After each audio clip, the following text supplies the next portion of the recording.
ದ್ವಾರವೆಸ್ಟೊಪೇಟ್ ವಿಶೇಷ. ನಾನು Ramakant.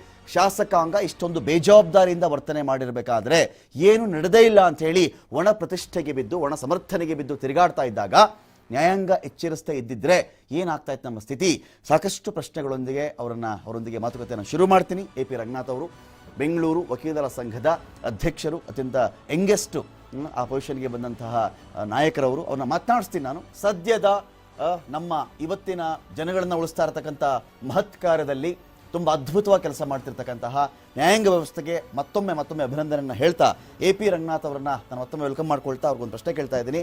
A P Ranganath sir, ಈಗ ಅತ್ಯಂತ ಮುಖ್ಯವಾಗಿ 7 ಕೋಟಿ ಕನ್ನಡಿಗರು, ಕರ್ನಾಟಕದ ಜನ 6.5 ಕೋಟಿಯಿಂದಲೂ ಮಾತನಾಡ್ತಾರೆ. ಇರಲಿ, 7 ಕೋಟಿಯಿಂದ ಇಟ್ಕೊಳ್ಳೋಣ ನಾವು. ಇನ್ನೊಂದು ಕಡೆಯಲ್ಲಿ 130 ಕೋಟಿ ಭಾರತೀಯರು. ಇವತ್ತಿಗೆ ಅವ್ರಿಗೇನಾದರೂ ಫೆಸಿಲಿಟಿ ಸಿಗ್ತಾ ಇದೆ, ಸ್ವಲ್ಪ ಆದರೂ ಸ್ಥಿತಿಯನ್ನು ಬೆಟರ್ ಆಗಿದೆ, ಚಾಟಿ ಬೀಸಿದ್ದಾರೆ ನ್ಯಾಯಾಂಗದ ಕಡೆಯಿಂದ ಶಾಸಕಾಂಗಕ್ಕೆ ಅಂತ ಹೇಳಿದ್ರೆ ಅದು ನಮ್ಮ ನ್ಯಾಯಾಂಗದ ವ್ಯವಸ್ಥೆ.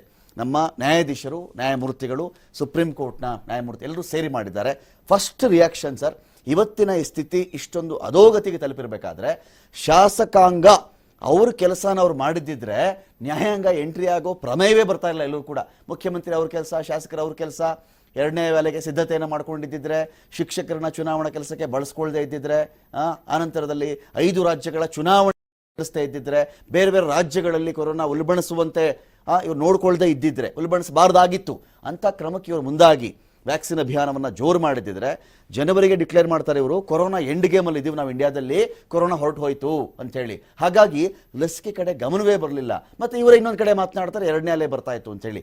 ಈ ಟೈಮ್ನಲ್ಲಿ ನ್ಯಾಯಾಂಗದ ಸಕಾಲಿಕ ಮಧ್ಯಪ್ರವೇಶ, ಫಸ್ಟ್ ರಿಯಾಕ್ಷನ್ ಸರ್ ನಿಮ್ಮದು? ಸರ್, ನ್ಯಾಯಾಂಗ ಬರೇ ನ್ಯಾಯಾಂಗ ಅಲ್ಲ, ಇದು ಸ್ವತಂತ್ರ ನ್ಯಾಯಾಂಗ. ಸ್ವತಂತ್ರ ನ್ಯಾಯಾಂಗ ಜನಪರವಾಗಿ ಈ ದೇಶ ಸ್ವತಂತ್ರ ಬಂದ ನಂತರ ಎಲ್ಲ ಸಂದರ್ಭಗಳು ಸಂಕಷ್ಟಕ್ಕೆ ಸಿಕ್ಕಾಗ ದೇಶವನ್ನು, ಈ ಜನಸಾಮಾನ್ಯರನ್ನು ಪಾರು ಮಾಡಿರೋದ್ರಲ್ಲಿ ನ್ಯಾಯಾಂಗದ ಪ್ರಮುಖ ಪಾತ್ರವನ್ನು ವಹಿಸಿದೆ.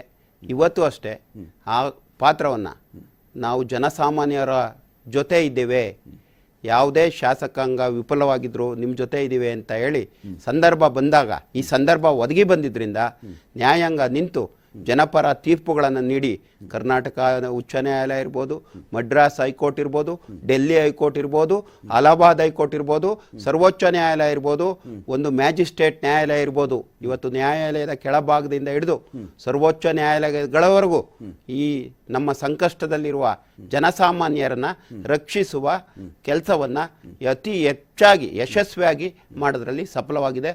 ಅದಕ್ಕೆ ನ್ಯಾಯಾಂಗಕ್ಕೆ ನಾನು ನನ್ನೆಲ್ಲ ಇಡೀ ಜನಾಂಗದ ಪರವಾಗಿ, ವಕೀಲ ಸಮುದಾಯದ ಪರವಾಗಿ ಒಂದು ಹ್ಯಾಟ್ಸಾಪ್ ಹೇಳ್ತೀನಿ. ಮೊದಲಿಗೆ ಸರ್, ಈ ಒಂದು ಅಭಿಯಾನದ ನಾವು ಶುರು ಮಾಡಿದಾಗ ಜನಗಳ ಪರವಾಗಿ, ಒಂದು ಆಮ್ಲಜನಕದ ಪರವಾಗಿ, PM ಕೇರ್ಸ್ ಫಂಡ್ ಹಣ ಎಲ್ಲಿ ಹೋಯಿತು ಅದರ ಪರವಾಗಿ, ಸೆಂಟ್ರಲ್ ವಿಸ್ತಾ ನೀವು ಪೋಸ್ಟ್ಪೋನ್ ಮಾಡ್ಕೊಳ್ಳಿ, ನಮಗೇನು ಮಾಡಬೇಡಿ ಅಂತ ಹೇಳ್ತಾ ಇಲ್ಲ. ಈ ಒಂದು ಯೋಜನೆ ಹಣವನ್ನು ವ್ಯಾಕ್ಸಿನ್ಗೆ ಬಳಸಿ ಅಂತ ಅಭಿಯಾನವನ್ನು ಶುರು ಮಾಡಿದಾಗ ಈ ನೆಲದ ಮಕ್ಕಳ ಪರವಾಗಿ TV5 ಒಂದು ಅಭಿಯಾನವನ್ನು ಶುರು ಮಾಡುತ್ತೆ ಸರ್. ಈ ಅಭಿಯಾನವನ್ನು ನಾವು ಶುರು ಮಾಡಿದಾಗ ಮೊದಲಿಗೆ ನಾವು ಕೆಂಪು ಬಿಲ್ಡಿಂಗ್ ಅಥವಾ ಕರ್ನಾಟಕ ರಾಜ್ಯದ ಹೈಕೋರ್ಟ್ಗೆ, ನ್ಯಾಯಮೂರ್ತಿಗಳಿಗೆ ಒಂದು ನಮಸ್ಕಾರ ಹಾಕಿ ನಮ್ಮ ವಿನೀತ ಭಾವದಿಂದ ನಾವು ಅವ್ರಿಗೊಂದು ಅಭಿನಂದನೆಗಳನ್ನು ತಿಳಿಸಿಯೇ ಅನೇಕ ಬಾರಿ ಕಾರ್ಯಕ್ರಮ ಶುರು ಮಾಡಿದ್ದೀನಿ, ಕಾರ್ಯಕ್ರಮ ಎಂಡ್ ಕೂಡ ಮಾಡಿದ್ದೀನಿ ಸರ್. ನಮ್ಮ ಅಭಿಯಾನದ ಬಗ್ಗೆ ನಿಮ್ಮ ರಿಯಾಕ್ಷನ್ಸ್? ಇಲ್ಲ, ಇವತ್ತು ಜನರ ಭಾವನೆಯಲ್ಲಿ ರಾಜ್ಯದಲ್ಲಾಗ್ಬೋದು, ದೇಶದಲ್ಲಾಗ್ಬೋದು, ಆಡಳಿತ ಪಕ್ಷದ ವೈಫಲ್ಯವನ್ನು ಎತ್ತಿ ಹಿಡಿಯುವಲ್ಲಿ ವಿರೋಧ ಪಕ್ಷಗಳು ವಿಫಲವಾಗಿದೆ ಅನ್ನುವ ಮಾತು ಜನಸಾಮಾನ್ಯರಲ್ಲಿ ಇದೆ.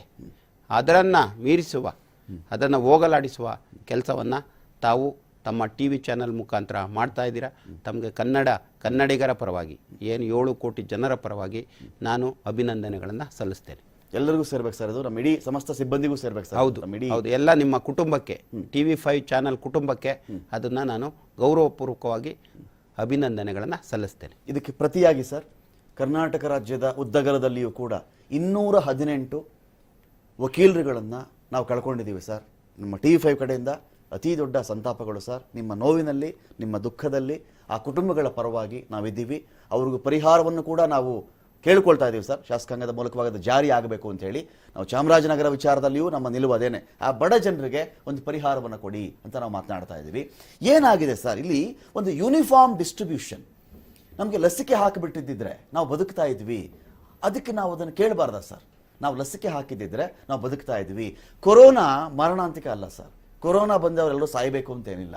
ಸೂಕ್ತ ಸಮಯ, ಸೂಕ್ತ ಚಿಕಿತ್ಸೆ, ಸೂಕ್ತ ಬೆಡ್ ವ್ಯವಸ್ಥೆ, ICU ಎಲ್ಲ ಆದರೆ ಶ್ರೀಮಂತರು, ರಾಜಕಾರಣಿಗಳು ಆಸ್ಪತ್ರೆಗಳಿಂದ ಜಿಗಿದು ಆಚೆ ಬರ್ತಾರೆ. ಸರ್, ನನಗೆ ಟ್ರೀಟ್ಮೆಂಟ್ ಸಿಕ್ತು, ನಾನು ಬದುಕು ಬಂದೆ, ಏನೂ ಆಗಲಿಲ್ಲ, 6 ದಿನ ಇದ್ದೆ, 7 ದಿನ ಇದ್ದೆ ಅಂತೇಳಿ. ಆದರೆ ಬಡವನಿಗೆ ಅರ್ಧ ದಾರಿಯಲ್ಲೇ ಅವನಿಗೆ ಆಸ್ಪತ್ರೆ ಸಿಗದೆ, ಅರ್ಧ ದಾರಿಯಲ್ಲೇ ತೀರ್ಕೊಂಡ್ಬಿಟ್ಟಿದ್ದಾನೆ ಅವನು.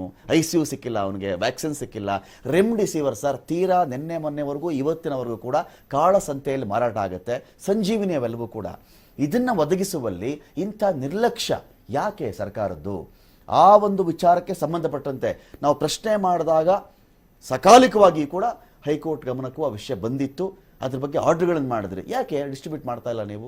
ಏನು ಸಮಸ್ಯೆ ಇದೆ ಅಂತ ಹೈಕೋರ್ಟ್ ಕೇಳಿದೆ. ನಿಜ ಸರ್, ಅದು ಏನು ವ್ಯಾಕ್ಸಿನ್ ಪಾಲಿಸಿ ಏನಿದೆ ನಿಮ್ದು ಹೇಳಿ ಅಂತ ಹೇಳಿ. ಈ ವಿಚಾರದ ಬಗ್ಗೆ ಏನು ಹೇಳ್ತೀರಿ ಸರ್? ಇವತ್ತು ರಾಜ್ಯ ಸರ್ಕಾರ ಏನು ಕೇಂದ್ರ ಸರ್ಕಾರದಿಂದ ಪ್ರತಿ ಹಂತದಲ್ಲೂ ಯಾವುದೇ ರಾಜ್ಯ ಸರ್ಕಾರ ಕರ್ನಾಟಕದಲ್ಲಿರಲಿ, ಕೇಂದ್ರ ಸರ್ಕಾರದಿಂದ ಮಲತಾಯಿ ಧೋರಣೆಯನ್ನು ಕರ್ನಾಟಕ ಮೊದಲಿಂದನೂ ನೋಡ್ತಾ ಇದ್ದೀವಿ. ಅದು ಇವತ್ತಿನ ಸಂದರ್ಭದಲ್ಲಿ ಇವತ್ತು ಸಾಂದರ್ಭಿಕವಾಗಿ ಯಡಿಯೂರಪ್ಪನವರು ಅವರ ವಾಯ್ಸ್ನ ಅವರು ನಾರ್ಮಲ್ ಹೋರಾಟಗಾರರಿದ್ರಲ್ಲ, ಅದನ್ನು ತೋರಿಸೋಂಥ ಸಂದರ್ಭ ಇದಿಲ್ಲ. ಅವ್ರದ್ದೇ ಆದಂಥ ಹೈಕಮಾಂಡಲ್ಲಿ ಅವ್ರನ್ನ ಏಜಿನ ಪ್ರಾಬ್ಲಮ್ ಇರ್ಬೋದು, ಅವ್ರನ್ನ ಇಳಿಸ್ಬೇಕು ಅಂತ ಇಲ್ಲಿ ಒತ್ತಡ ಇರ್ಬೋದು. ಆ ದೃಷ್ಟಿಯಿಂದ ರಾಜ್ಯದ ಪರವಾಗಿ ಅವ್ರಿಗೆ ಧ್ವನಿ ಇತ್ತು, ಇಲ್ಲ ಅಂತಲ್ಲ. ಇವತ್ತಿನ ಪರಿಸ್ಥಿತಿಯಲ್ಲಿ ಇಲ್ಲ. ಆ ಧ್ವನಿಯನ್ನು ನಮ್ಮ ಹೈಕೋರ್ಟ್ ಅದು ರಾಜ್ಯದ ಜನದ ಪರವಾಗಿ, ಅದು ಸರ್ಕಾರಕ್ಕೂ ಒಂದು ಥರ ಉಪಯೋಗ ಆಗಿದೆ. ಯಡಿಯೂರಪ್ಪ ಅವರ ಎತ್ತುವ ಧ್ವನಿ ಎತ್ತದೇ ಇರೋದ್ರಿಂದ ನಮ್ಮ ನ್ಯಾಯಾಲಯ ಆದೇಶಗಳ ಮೂಲಕ ಇವತ್ತು ವ್ಯಾಕ್ಸಿನ್ ಇರ್ಬೋದು, ಆಕ್ಸಿಜನ್ ಇರ್ಬೋದು, ಕೇಂದ್ರ ಸರ್ಕಾರದಿಂದ ರಾಜ್ಯ ಸರ್ಕಾರಕ್ಕೆ ಯಾವೆಲ್ಲ ಸವಲತ್ತುಗಳು ದೊರೆಯಬೇಕು ಅದು ದೊರೆಯಬೇಕು ಆಗೋದು ರೀತಿಯಲ್ಲಿ ಆದೇಶಗಳನ್ನು ರಾಜ್ಯ ಹೈಕೋರ್ಟ್ ನೀಡಿದೆ. ಅದರಲ್ಲಿ ಆಕ್ಸಿಜನ್ನು ತಾವು ಹೇಳಿದಾಗೆ ಏನು 1200 ಮೆಟ್ರಿಕ್ ಟನ್, ಅದರಲ್ಲಿ ಮೊದಲು ನಮಗೆ 27ನೇ ತಾರೀಕು 800 ಮೆಟ್ರಿಕ್ ಟನ್ ಇತ್ತು ನಮಗೆ. ಕರೆಕ್ಟ್. ಹೈಕೋರ್ಟಲ್ಲಿ 27ನೇ ತಾರೀಕು ನಮ್ಗೆ 800 ಮೆಟ್ರಿಕ್ ಟನ್ನು ಸಾಕು ಅಂತ ಹೇಳಿದ್ಮೇಲೆ 28ನೇ ತಾರೀಕು 29ನೇ ತಾರೀಕು ನೀವು ಅಷ್ಟೊತ್ತಿಗೆ ಚಾಮರಾಜನಗರದ ಘಟನೆ ಆಯಿತು. ಕರೆಕ್ಟ್. ಏನು 24 ಜನ ಅದು ಆಕ್ಸಿಜನ್ ಕೊರತೆಯಿಂದ ಏನು ನಾವು ಕಳ್ಕೊಂಡ್ವೋ, ಆ ಕುಟುಂಬಗಳ ನರ ರೋದನೆಯನ್ನು ನಾವು ನೋಡಿದ್ವೋ, ಹೈಕೋರ್ಟು ಕ್ವಶನ್ ಮಾಡ್ತು 29ನೇ ತಾರೀಕು. ನೀವೊಂದು ರೆಪ್ರೆಸೆಂಟೇಷನ್ ಕೊಡಿ ಅಂತ ಹೈಕೋರ್ಟು ಸರ್ಕಾರಕ್ಕೆ ಹೇಳೋಂಥ ಪರಿಸ್ಥಿತಿ, ಸರ್ಕಾರ ಮಾಡೋ ಕೆಲಸನ ಹೈಕೋರ್ಟ್ ಮಾಡಿದೆ. ಒಂದು ರೆಪ್ರೆಸೆಂಟೇಷನ್ ಕೊಡಿ ಸೆಂಟ್ರಲ್ ಗೌರ್ಮೆಂಟ್ಗೆ, ಆಕ್ಸಿಜನ್ ಶಾರ್ಟೇಜ್ ಇದೆ, ಬಫರ್ ಸ್ಟಾಕ್ ಇರಬೇಕು ಎಲ್ಲ ಜಿಲ್ಲೆಲೂ ಅಂತ ಒಂದು ಆದೇಶವನ್ನು ಮಾಡ್ತಾರೆ. ಅದು ಆದೇಶ ಮಾಡಿ ಅವರು 1162 ಮೆಟ್ರಿಕ್ ಟನ್ ಬೇಕು ಅಂತೇಳಿ ಒಂದು ರೆಪ್ರೆಸೆಂಟೇಷನ್ ಕೊಡ್ತಾರೆ. ಕೇಂದ್ರ ಸರ್ಕಾರ ಕ್ವಶನ್ ಮಾಡುತ್ತೆ ಸರ್. ಕ್ವಶನ್ ಅದನ್ನು ಮಾಡಲ್ಲ. ಅದು ಸರ್ಕಾರದ ನಂತರ 862 ಮೆಟ್ರಿಕ್ ಟನ್ನ ಅಲಾಟ್ ಮಾಡುತ್ತೆ ರಾಜ್ಯ. ಅವತ್ತು ಹೈಕೋರ್ಟ್ನಲ್ಲಿ ನಂತರ ಹೈಕೋರ್ಟ್ ತೀರ್ಮಾನ ಏನು ಮಾಡುತ್ತೆ, 1200 ಮೆಟ್ರಿಕ್ ಟನ್ನು ಆಮ್ಲಜನಕವನ್ನು ನೀವು ರಾಜ್ಯ ಸರ್ಕಾರಕ್ಕೆ ನೀಡಬೇಕು ಅನ್ನುವ ಆದೇಶವನ್ನು ನೀಡಿದ ತಕ್ಷಣ ಕೇಂದ್ರ ಸರ್ಕಾರ ಅದನ್ನು ಚಾಲೆಂಜ್ ಮಾಡುತ್ತೆ ಸುಪ್ರೀಂ ಕೋರ್ಟಲ್ಲಿ. ಅಂದರೆ ರಾಜ್ಯ ಸರ್ಕಾರ ಒಂದು ಹೈಕೋರ್ಟ್ ಆದೇಶ, ಒಂದು ರಾಜ್ಯದ ಪರವಾಗಿ ಜನರ ಪರವಾಗಿ ಇರೋ ತೀರ್ಪನ್ನು ತಡ್ಕೊಳೋ ಶಕ್ತಿ ಇಲ್ಲ, ಅವ್ರು ತಡ್ಕೊಳಕ್ಕಾಗಲಿಲ್ಲ. ರಾಜ್ಯ ಸರ್ಕಾರದ ತಾವು ನೋಡಿದೆ ಎಲ್ಲರನ್ನು ಬೈದರು, ಕರ್ಸ್ಕೊಂಡ್ರು ಅನ್ನೋಂಥದ್ದು ಒಂದು ವರದಿ ಇದೆ. ಅದ್ರನ್ನು ಚಾಲೆಂಜ್ ನೀವು ಯಾಕೆ ನ್ಯಾಯವಾಗಿ ಅಫಿಡವಿಟ್ ಹಾಕಿಲ್ಲ ಅಂತ ಹೇಳಿದ್ರು ಅನ್ನೋ ವರದಿ ಇದೆ. ಕೇಂದ್ರ ಸರ್ಕಾರ ಅದನ್ನು ಚಾಲೆಂಜ್ ಮಾಡಿತು. ಸರ್ವೋಚ್ಚ ನ್ಯಾಯಾಲಯದ ನ್ಯಾಯಮೂರ್ತಿಗಳಾದ ಚಂದ್ರಚೂಡ್ರವರ ನೇತೃತ್ವದ ಪೀಠ ಏನಿವತ್ತು ಹೈಕೋರ್ಟ್ನ ಆದೇಶ ಸ್ಪಷ್ಟವಾಗಿ ಜನಕ್ಕೆ ಅವಶ್ಯಕತೆವಿರುವ ಪ್ರಮಾಣದಲ್ಲಿ ಅವರ ಆದೇಶವನ್ನು ಮಾಡಿದ್ದಾರೆ ಅನ್ನುವಂಥ ಡಿಸ್ಮಿಸ್ ಮಾಡುತ್ತೆ. ಆದರೂ ಸಹ ಇವತ್ತುವರೆಗೂ ಅದು ಏನು 1200 ಮೆಟ್ರಿಕ್ ಟನ್ ಆಕ್ಸಿಜನ್ನು ಕರ್ನಾಟಕಕ್ಕೆ ಬಂದಿಲ್ಲ, ಇವತ್ತೂ ಬಂದಿಲ್ಲ. ನಿನ್ನೆ 24ನೇ ತಾರೀಕು 1200 ಮೆಟ್ರಿಕ್ ಟನ್ ಆದೇಶ ಮಾಡಿದ್ದಾರೆ. ಅಂದ್ರೆ ಇದುವರೆಗೂ ಅವ್ರು ಕೊಟ್ಟಿರೋದೆಷ್ಟು? 900, 950, 875 ಮೆಟ್ರಿಕ್ ಟನ್ನೇ ಕೊಟ್ಟಿರೋದು. ಇವತ್ತು ನಮ್ಮಲ್ಲಿ ಬೀದರಲ್ಲಿ ಇರ್ಬೋದು, ಚಿತ್ರದುರ್ಗದಲ್ಲಿ, ಗದಗಲ್ಲಿ 0% ಬಫರ್ ಸ್ಟಾಕ್ ಇದೆ ಆಕ್ಸಿಜನ್. ಇವತ್ತಿನ ಅಫಿಡವಿಟ್ ಅಲ್ಲಿ 0. ಏನಾದ್ರೂ ಇವತ್ತು ಏನು ಚಾಮರಾಜನಗರ ಆಯ್ತಲ್ಲ ಆ ತರ ರಿಪೀಟ್ ಆದ್ರೆ ಚಿತ್ರದುರ್ಗದಲ್ಲಿ ಅದೇ ರಿಪೀಟ್ ಆಗ್ಬೋದು. ಗದಗಲ್ಲಿ 0.5 ಇದೆ, ಬಫರ್ ಸ್ಟಾಕ್ ಇಲ್ಲ. ಅಂದ್ರೆ ಇವರು ತರಿಸ್ಕೊಳೋ ಅಂತ ಕೆಲಸ ಮಾಡಿಲ್ಲ. ಇವತ್ತು ಅಷ್ಟೇ ರಾಜ್ಯ ಸರ್ಕಾರ ಮತ್ತೆ ಕೇಂದ್ರ ಸರ್ಕಾರ ಕಂಟೆಂಪ್ಟ್ ನ್ಯಾಯಾಂಗ ನಿಂದನೆ ಮಾಡಬೇಕಾಗುತ್ತೆ. ಹೌದು, ಇವತ್ತು ನಿಂದನೆ ಇದುವರೆಗೂ ಮಾಡಿದ್ದು 5ನೇ ತಾರೀಕು ಆದೇಶ ಮಾಡಿರೋದು ಸರ್ವೋಚ್ಚ ನ್ಯಾಯಾಲಯ ಎತ್ತಿಡಿದು ಕರ್ನಾಟಕದ 6ನೇ ತಾರೀಕು ಇರ್ಬೋದು, 6th ಇರ್ಬೋದು. ಇವತ್ತುವರೆಗೂ ಆ ಆದೇಶ 24ನೇ ತಾರೀಕು ಆದೇಶ ಮಾಡ್ತಾರೆ. ಇನ್ನೂ ಟೋಟಲಿ ನಮ್ಗೆ ಏನು ಬರಬೇಕಾಗಿದ್ದ ಪಾಲ್ ಏನು 1200 ಮೆಟ್ರಿಕ್ ಟನ್ ಬಂದಿಲ್ಲ, ಇದುವರೆಗೂ ಬಂದಿಲ್ಲ ಫುಲ್ಲು. ಚಾಮರಾಜನಗರ ದುರಂತ ಒಂದು ಕಡೆ, ಅದನ್ನ ಮಾತನಾಡಿಸ್ತೀನಿ ನಾನು. ಅದಕ್ಕಿಂತ ಮುಂಚಿತವಾಗಿ 218 ವಕೀಲರು ಪ್ರಾಣ ಚೆಲ್ತಾರೆ, ಉಸಿರು ಚೆಲ್ತಾರೆ ಈ ರಾಜ್ಯದಲ್ಲಿ. 80ಕ್ಕಿಂತ ಹೆಚ್ಚಿನ ವಕೀಲರು ಬೆಂಗಳೂರಲ್ಲೇ ಉಸಿರು ಚೆಲ್ತಾರೆ. ಇದು ನಾನು ಯಾಕೆ ಹೇಳ್ತಾ ಇದ್ದೀನಿ ಅಂತ ಹೇಳಿದ್ರೆ, ಸಾಮಾನ್ಯ ಜನರ ಪಾಡು, ವಕೀಲ ಸಮುದಾಯ ಕೂಡ ಬೆಡ್ಗೆ ಪರದಾಡ್ದಾಗ್ಲೋ, ವ್ಯಾಕ್ಸಿನ್ಗೆ ಪರದಾಡ್ದಾಗ್ಲೋ, ಅಥವಾ ಔಷಧಿಗೆ ಅಂತ ಒದ್ದಾಡ್ದಾಗ್ಲೋ, ICU ಬೇಕು ಅಂತ ಒದ್ದಾಡ್ದಾಗ್ಲೋ ನಿಮಗೆ ಇನ್ನೂ ಚೆನ್ನಾಗಿ ಮನವರಿಕೆ ಆಗಿರುತ್ತೆ ಸರ್. ಜನಸಾಮಾನ್ಯ ಏನು ಪಾಡುಪಟ್ಟಿರಬಹುದು, ವಕೀಲರಿಗೆ ಸ್ಥಿತಿ, ಹಣ ಇರೋರಿಗೂ ಬೆಡ್ ಸಿಗ್ತಾ ಇಲ್ಲ, ಆಸ್ಪತ್ರೆ ಬಾಗಿಲಲ್ಲಿ ಬಂದು ಜನ ಸಾಯ್ತಾ ಇದ್ದಾರೆ. ಈ ಸ್ಥಿತಿ ಆದಾಗ ಜನಗಳ ನೋವು ಇನ್ನೂ ನಿಮಗೆ ಕಣ್ಣ ಮುಂದೆ ಕಾಣುವಂತೆ ಗೊತ್ತಾಯ್ತಾ ಸರ್ ಈ ಇಡೀ ಬೆಳವಣಿಗೆ ನೋಡಿದಾಗ ಅಂತ? ತಾವೇನು ಹೇಳಿದ್ರೋ ಅಕ್ಷರಶಃ ನಾನು ಸಹ ಭಾಗಿ ಅದರಲ್ಲಿ. ನಮ್ಮ ವಕೀಲರು ಬೆಂಗಳೂರಲ್ಲಿ ಇವತ್ತೇನು 80 ಜನ, ರಾಜ್ಯದಲ್ಲಿ 181, 218 ಜನ ಮರಣ ಹೊಂದಿದ್ದಾರೆ. ಎಲ್ಲರೂ ಯುವ ವಕೀಲರು, 25ರಿಂದ ಯುವತಿಯರು, 45, 50 ನಮ್ಮ ಮುಂದೆ ಹೆಲ್ತಿಯಾಗಿ ಓಡಾಡ್ತಿದ್ದರು, ಪ್ರೊಫೆಷನಲ್ ಬ್ರೈಟ್ ಫ್ಯೂಚರ್ ಇದ್ದಂಥವ್ರು, ಒಂದು ಕುಟುಂಬವನ್ನು ರಕ್ಷಣೆ ಮಾಡೋ ಶಕ್ತಿ ಇದ್ದಂಥವ್ರು, ಕಾಪಾಡೋಂಥವ್ರು. ರಾತ್ರಿ ಅವ್ರ ಮನೆ ಕುಟುಂಬದವರು ಆಕ್ಸಿಜನ್ ಸಿಗ್ತಾ ಇಲ್ಲ, ಬೆಡ್ ಸಿಗ್ತಾ ಇಲ್ಲ, ನಮಗೆ ರೆಮಿಡಿಯೇಷನ್ ಇಂಜೆಕ್ಷನ್ ಸಿಗ್ತಾ ಇಲ್ಲ ಅಂತ ಹೇಳಿದಾಗ ನಾವು ರಾತ್ರಿ 1 ವಾರ ನಮ್ಮ ಪದಾಧಿಕಾರಿಗಳೆಲ್ಲ ಅಂದರೆ ನಾವು ನಮಗೆ ಇಷ್ಟು ಕಷ್ಟ ಆದರೆ ಜನಸಾಮಾನ್ಯರ ಗತಿ ಏನು ಅನ್ನೋ ಪರಿಸ್ಥಿತಿ, ನಮಗೂ ಸಹಾಯ ಮಾಡೋ ಅಸಹಾಯಕತೆ ಪರಿಸ್ಥಿತಿಗಳು ನಿರ್ಮಾಣ ಆಗಿದೆ. ಎಲ್ಲನೂ ಸಹಾಯ ಮಾಡೋಕ್ಕಾಗದಂಥ ಪರಿಸ್ಥಿತಿ ನಿರ್ಮಾಣ ಆಗಿದೆ. ಅಂದರೆ ಬೆಡ್ಡು ಇದು ತಮಗೆ ಗೊತ್ತಿದೆ, ಅಂಥ ಸಂದರ್ಭಗಳಲ್ಲಿ ಬೆಡ್ ಎಷ್ಟೇ ಒತ್ತಡ ಇದ್ರೂ ಬೆಡ್ ಸಿಕ್ದಿರೋ ಸತ್ತಿರೋ ಅಂಥ ಘಟನೆಗಳು ನಮ್ಮ ಕಣ್ಮುಂದೆ ಇದೆ. ನಮಗೆ ಆಶ್ಚರ್ಯ ಆಗಿದ್ದು, ಇಡೀ ಇಷ್ಟು ಘಟನೆ ನಡೀತಾ ಇದ್ರು ಕೂಡ ಇಂಥ ಒಂದು ನಿದ್ರೆಗೆ ಜಾರದಂತೆ ನಮ್ಮ ನಾಯಕರುಗಳು ಬಿಹೇವ್ ಮಾಡಿಬಿಟ್ರಲ್ಲ ಸರ್. ನಾವ್ಯಾರು ನಂಬ್ಕೊಂಡಿರ್ತೀವೋ, ನಮ್ಮ ನಾಯಕರಿದ್ದಾರೆ, ನಮ್ಮ ರೆಪ್ರೆಸೆಂಟೇಟಿವ್ ಇದ್ದಾರೆ, ಜನಪ್ರತಿನಿಧಿ ಇದ್ದಾರೆ ಅಂತ ನಾವು ಅಂದ್ಕೊಂಡಿದ್ವಲ್ಲ, ನಿದ್ರೆಗೆ ಜಾರಬಿಟ್ಟಿದ್ರ ಸರ್. ಅವ್ರಿಗೆ ಹುಷಾರಿಲ್ಲ ಅಂದರೆ ಅವರು ಚುನಾವಣಾ ರ್ಯಾಲಿಗಳಲ್ಲಿ ಮುಗಿಸ್ಕೊಂಡು ಬಂದು ಅವರು ಸೋಂಕಿತರಾಗಿ ಅವರು ಅಡ್ಮಿಟ್ ಆದಾಗ ಎಲ್ಲವೂ ಸಿಗ್ತವೆ ಅವ್ರಿಗೆ. ಜನಸಾಮಾನ್ಯ ಆದರೆ ಮನೆ ಮುಂದೆ ಬರಬೇಡಿ ಅಂತ ಬ್ಯಾರಿಕೇಡ್ ಹಾಕ್ತಾರಲ್ಲ, ಎಲ್ಲೂ ಹೋಗಬೇಕಾಗಿತ್ತು ಸರ್ ಈ ಜನ? ಸರ್, ಒಂದು ಈ ಪಂಚರಾಜ್ಯಗಳ ಚುನಾವಣೆಗೆ ಕರ್ನಾಟಕ ಏನು ಒಂದು ಬೈ ಎಲೆಕ್ಷನ್ ಒಂದು ಕಡೆ ಆದರೆ 5 ಸ್ಟೇಟು ಎಲೆಕ್ಷನ್ಗೆ ಈ ರಾಜ್ಯದಿಂದ ಮಂತ್ರಿಗಳನ್ನ ಡೆಪ್ಯೂಟ್ ಮಾಡಿದ್ರಲ್ಲ, ಇಲ್ಲಿಂದ ಏನೇನು ತಗೊಂಡೋಗ್ಬೇಕೋ ದುಡ್ಡು ವ್ಯವಸ್ಥೆ, ಕರ್ನಾಟಕದ ದುಡ್ಡನ್ನ ಎಲ್ಲ ತಗೊಂಡೋಗು ಎಲ್ಲ ಇದ್ರು. ಅಶ್ವಥ್ ನಾರಾಯಣ್ ಒಂದು ಕಡೆ ಇದ್ರು, ಸುಧಾಕರ್ ಒಂದು ಕಡೆ ಇದ್ರು, ಸೋಮಶೇಖರ್ ಒಂದು ಕಡೆ ಇದ್ರು, ಬೈರ್ತಿ ಬಸವರಾಜ್ ಒಂದು ಕಡೆ ಇದ್ರು. ಯಾರ್ಯಾರು ಎಲ್ಲ ಹೋಗಿ ಇಲ್ಲಿ ಮಾಡೋ ಕೆಲಸ ಬಿಟ್ಬಿಟ್ಟು ಅಲ್ಲಿ ಏನು ಜಯಿಸೋಕೆ ಹೋದ್ರಲ್ಲ, ಇದು ಇವತ್ತು ಪರಿಣಾಮ, 2ನೇ ಅಲೆನ ಪರಿಣಾಮ ಇದು. ಮತ್ತೆ ಅವ್ರ ಮಕ್ಕದಲ್ಲಿ ಇವತ್ತು ರಾಜ್ಯದಲ್ಲಿ ಇಂಥ ಸಂಕಷ್ಟದಲ್ಲಿದ್ದಾರೆ, ಜನ ಸಾಯ್ತಾರೆ ಅನ್ನೋದ್ರಲ್ಲಿ ಮಕ್ಕದಲ್ಲಿ ಅವ್ರ ಯಾರಾದ್ರೂ ಮಂತ್ರಿಗಳ ಮಕ್ಕದಲ್ಲಿ ಭಾವ ಇದೆಯಾ ಸರ್? ಇವತ್ತು ನಾವು ನಮ್ಮ ಕೋರ್ಟ್ ಹತ್ರ ಹೋದ್ರೆ 4 ಜನ ವಕೀಲರು ನೋಡಿದ್ರೆ ನೆನ್ಸ್ಕೊಂಡ್ರೆ ನಾವು ಅವತ್ತೆಲ್ಲ ಊಟ ಮಾಡೋಕ್ಕಾಗಲ್ಲ ಅಂತ ಪರಿಸ್ಥಿತಿಲಿದ್ದೀವಿ. ಯಾವುದೇ ಒಬ್ಬ ಮಂತ್ರಿಗೂ ಒಂದು ಏನು ಈ ರಾಜ್ಯದ ನಾವು ಇಷ್ಟೊಂದು ಅಂದರೆ ಎಲ್ಲ ಆದಂಗೆ ಆಗುತ್ತೆ ಬಿಡಿ, ಏನಾಗುತ್ತೆ ಅನ್ನೋ ಒಂದು ಮನೋಭಾವದಲ್ಲಿದ್ದಾರೆ ಇವರು. ಇದು ಸರಿ ಮಾಡೋಣ. ಈಗ ಅಕ್ಕಪಕ್ಕದಲ್ಲ ರಾಜ್ಯದಲ್ಲಿ ಹೌದು ಕಂಟ್ರೋಲ್ ಮಾಡದೇ ಇರೋಂಥ ಸಂದರ್ಭ ಬಂದಾಗ ಯಾರು ಅವರು ಪ್ರಾಮಾಣಿಕ ಪ್ರಯತ್ನ ಮಾಡಬೇಕಲ್ಲ, ಪ್ರಾಮಾಣಿಕ ಪ್ರಯತ್ನ ಮಾಡಬೇಕಲ್ಲ. ಬಾಂಬೆಯಲ್ಲಿ ಮಾಡಿದ್ದಾರೆ, ಒಂದು ಪ್ರಾಮಾಣಿಕ ಒಂದು ಅಧಿಕಾರಿಗೆ ಒಂದು ಅಧಿಕಾರವನ್ನು ಫ್ರೀ ಹ್ಯಾಂಡ್ ಬಿಟ್ಟು ಕೆಲಸ ಮಾಡಿದ್ದಾರೆ. ಕೇರಳದಲ್ಲಿ ಮಾಡಿದ್ದಾರೆ. ಅಂದರೆ ಇಲ್ಲಿ ಯಾಕೆ ಮಾಡಲಿಲ್ಲ? ನೀವು ಮನಸ್ಸಿನಿಂದ ಮಾಡಬೇಕಾಗಿರೋ ಕೆಲಸ ಮಾಡಲಿಲ್ಲ ಇವರು. ಸರ್, ನಾವು ಈ ಪ್ರಶ್ನೆ ಕೇಳಿದ್ರೆ, ಈಗ ರಂಗನಾಥ್ ಸರ್ ನೀವೇನು ಪ್ರಶ್ನೆ ಕೇಳ್ತಾ ಇದ್ದೀರೋ, ನನ್ನ ಆ ಬದಿಯಲ್ಲಿ ಕೂತ್ಕೊಂಡು ಈ ಟೇಬಲ್ನ ಆ ಕಡೆ ಕೂತ್ಕೊಂಡು ನೀವೇನು ಕೇಳ್ತಾ ಇದ್ದೀರೋ, ಇದೇ ಪ್ರಶ್ನೆ ನಾನು ಕೇಳಿದೆ ಸರ್. ನಮಗೆ ಕೇರಳದಲ್ಲಿ ತಗೊಂಡೋಗ್ರಪ್ಪ 1 ಲಕ್ಷ ವ್ಯಾಕ್ಸಿನ್ ಉಳ್ಕೊಂಡಿದೆ, ನಮ್ಗೆ ಸಾಕಿದು ಅಂತ ವಾಪಸ್ ಕಳಿಸ್ತಾರೆ ಸರ್ ಆ ರಾಜ್ಯ. ನಮ್ಮ ರಾಜ್ಯದಲ್ಲಿ 900 ರೂಪಾಯಿ ವ್ಯಾಕ್ಸಿನ್ ಹಾಕ್ಸ್ಕೊಳ್ಳಿ, ಇಂಥ ಪ್ರೈವೇಟ್ ಆಸ್ಪತ್ರೆಯಲ್ಲಿ ವ್ಯಾಕ್ಸಿನ್ ಹಾಕ್ಸ್ಕೊಳ್ಳಿ ಅಂತೇಳಿ ಸಂಸದರು ನಿಂತ್ಕೊಂಡ್ಬಿಡ್ತಾರೆ. ಈ ಪ್ರಶ್ನೆ ನಾವು ಕೇಳಿದ್ರೆ ಇದು ದ್ರೋಹ ಆಗುತ್ತಾ ಸರ್? ಎಲ್ಲಿ ಆದರೂ ದ್ರೋಹ ಆಗುತ್ತಾ? ನಾವು ಜನಪರ ಇಲ್ವಾ? TV5 ಜನಪರವಾಗಿಲ್ವಾ ಇಲ್ಲಿ? ಸರ್, ಇವತ್ತು ಒಂದು ನೋಡಿ, ಇವತ್ತು ಸ್ಟೇಟ್ ಗೌರ್ಮೆಂಟ್ಗೆ ಕೋಟಾ ವ್ಯಾಕ್ಸಿನ್ನು 2,44,000 1,170 ವೈನ್ಸು. ಆದರೆ ಇವ್ರು ತಗೊಂಡಿರೋದೆಷ್ಟು? 1,44,170 ವೈನ್ಸು. ಓಕೆ. ಇನ್ನು 1 ಲಕ್ಷ ಇವ್ರು ತಗೊಂಡಿಲ್ಲ. ಆದರೆ ಅದೇ ಪ್ರೈವೇಟ್ ಅವ್ರಿಗೆ ಏನು 25% ಇತ್ತೋ ಅವರು ಎಕ್ಸಸ್ 18,000 ಎಕ್ಸಸ್ ತಗೊಂಡಿದ್ದಾರೆ. ಅವ್ರಿಗೇನು ಅಲಾಟ್ ಆಗಿತ್ತೋ ಅದಕ್ಕಿಂತ 18,000 ಜಾಸ್ತಿ ಇದ್ದಾರೆ. ನಾವು 50% ಏನು 1 ಲಕ್ಷನೇ ಕಮ್ಮಿ ಇದ್ದೀವಿ. ಅಂದರೆ ರಾಜ್ಯ ಸರ್ಕಾರ ಪ್ರೈವೇಟ್ ಅವ್ರಿಗೆ ಇಲ್ಲಿ ಸ್ಟಾಕ್ ಸಿಕ್ಲಿಲ್ಲ ಅಂತೇಳಿ, ಸರ್ಕಾರದಲ್ಲಿ ಇಲ್ಲ ಅಂತೇಳಿ ಪ್ರೈವೇಟ್ ಹಾಸ್ಪಿಟ್ಲುಗಳಲ್ಲಿ 1,500 1,200 1,800 ಕೊಟ್ಟು ಅಂದರೆ ಒಂಥರ ಬೆಂಬಲ ಕೊಟ್ಟು ಮಾಡಂಗೆ ಜನರನ್ನ ಇನ್ನೊಂದು ಹಿಂಸೆ ಕೊಡೋಕ್ಕೆ ಇದು ಕಾರಣ.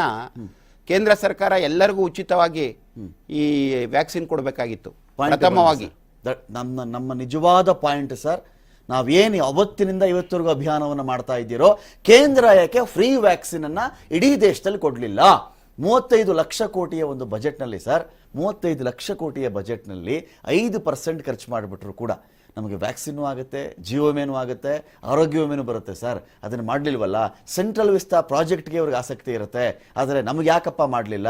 ಕಟ್ಸ್ಕೊಳ್ಳಿ, ಯಾರು ನಾವು ತಡೆದು ಬಿಡಿ ಅದನ್ನು, ಅವರು ಕೊಡಬೇಡಿ, ಇದು ನಾವು ಹೇಳ್ತಿಲ್ಲ.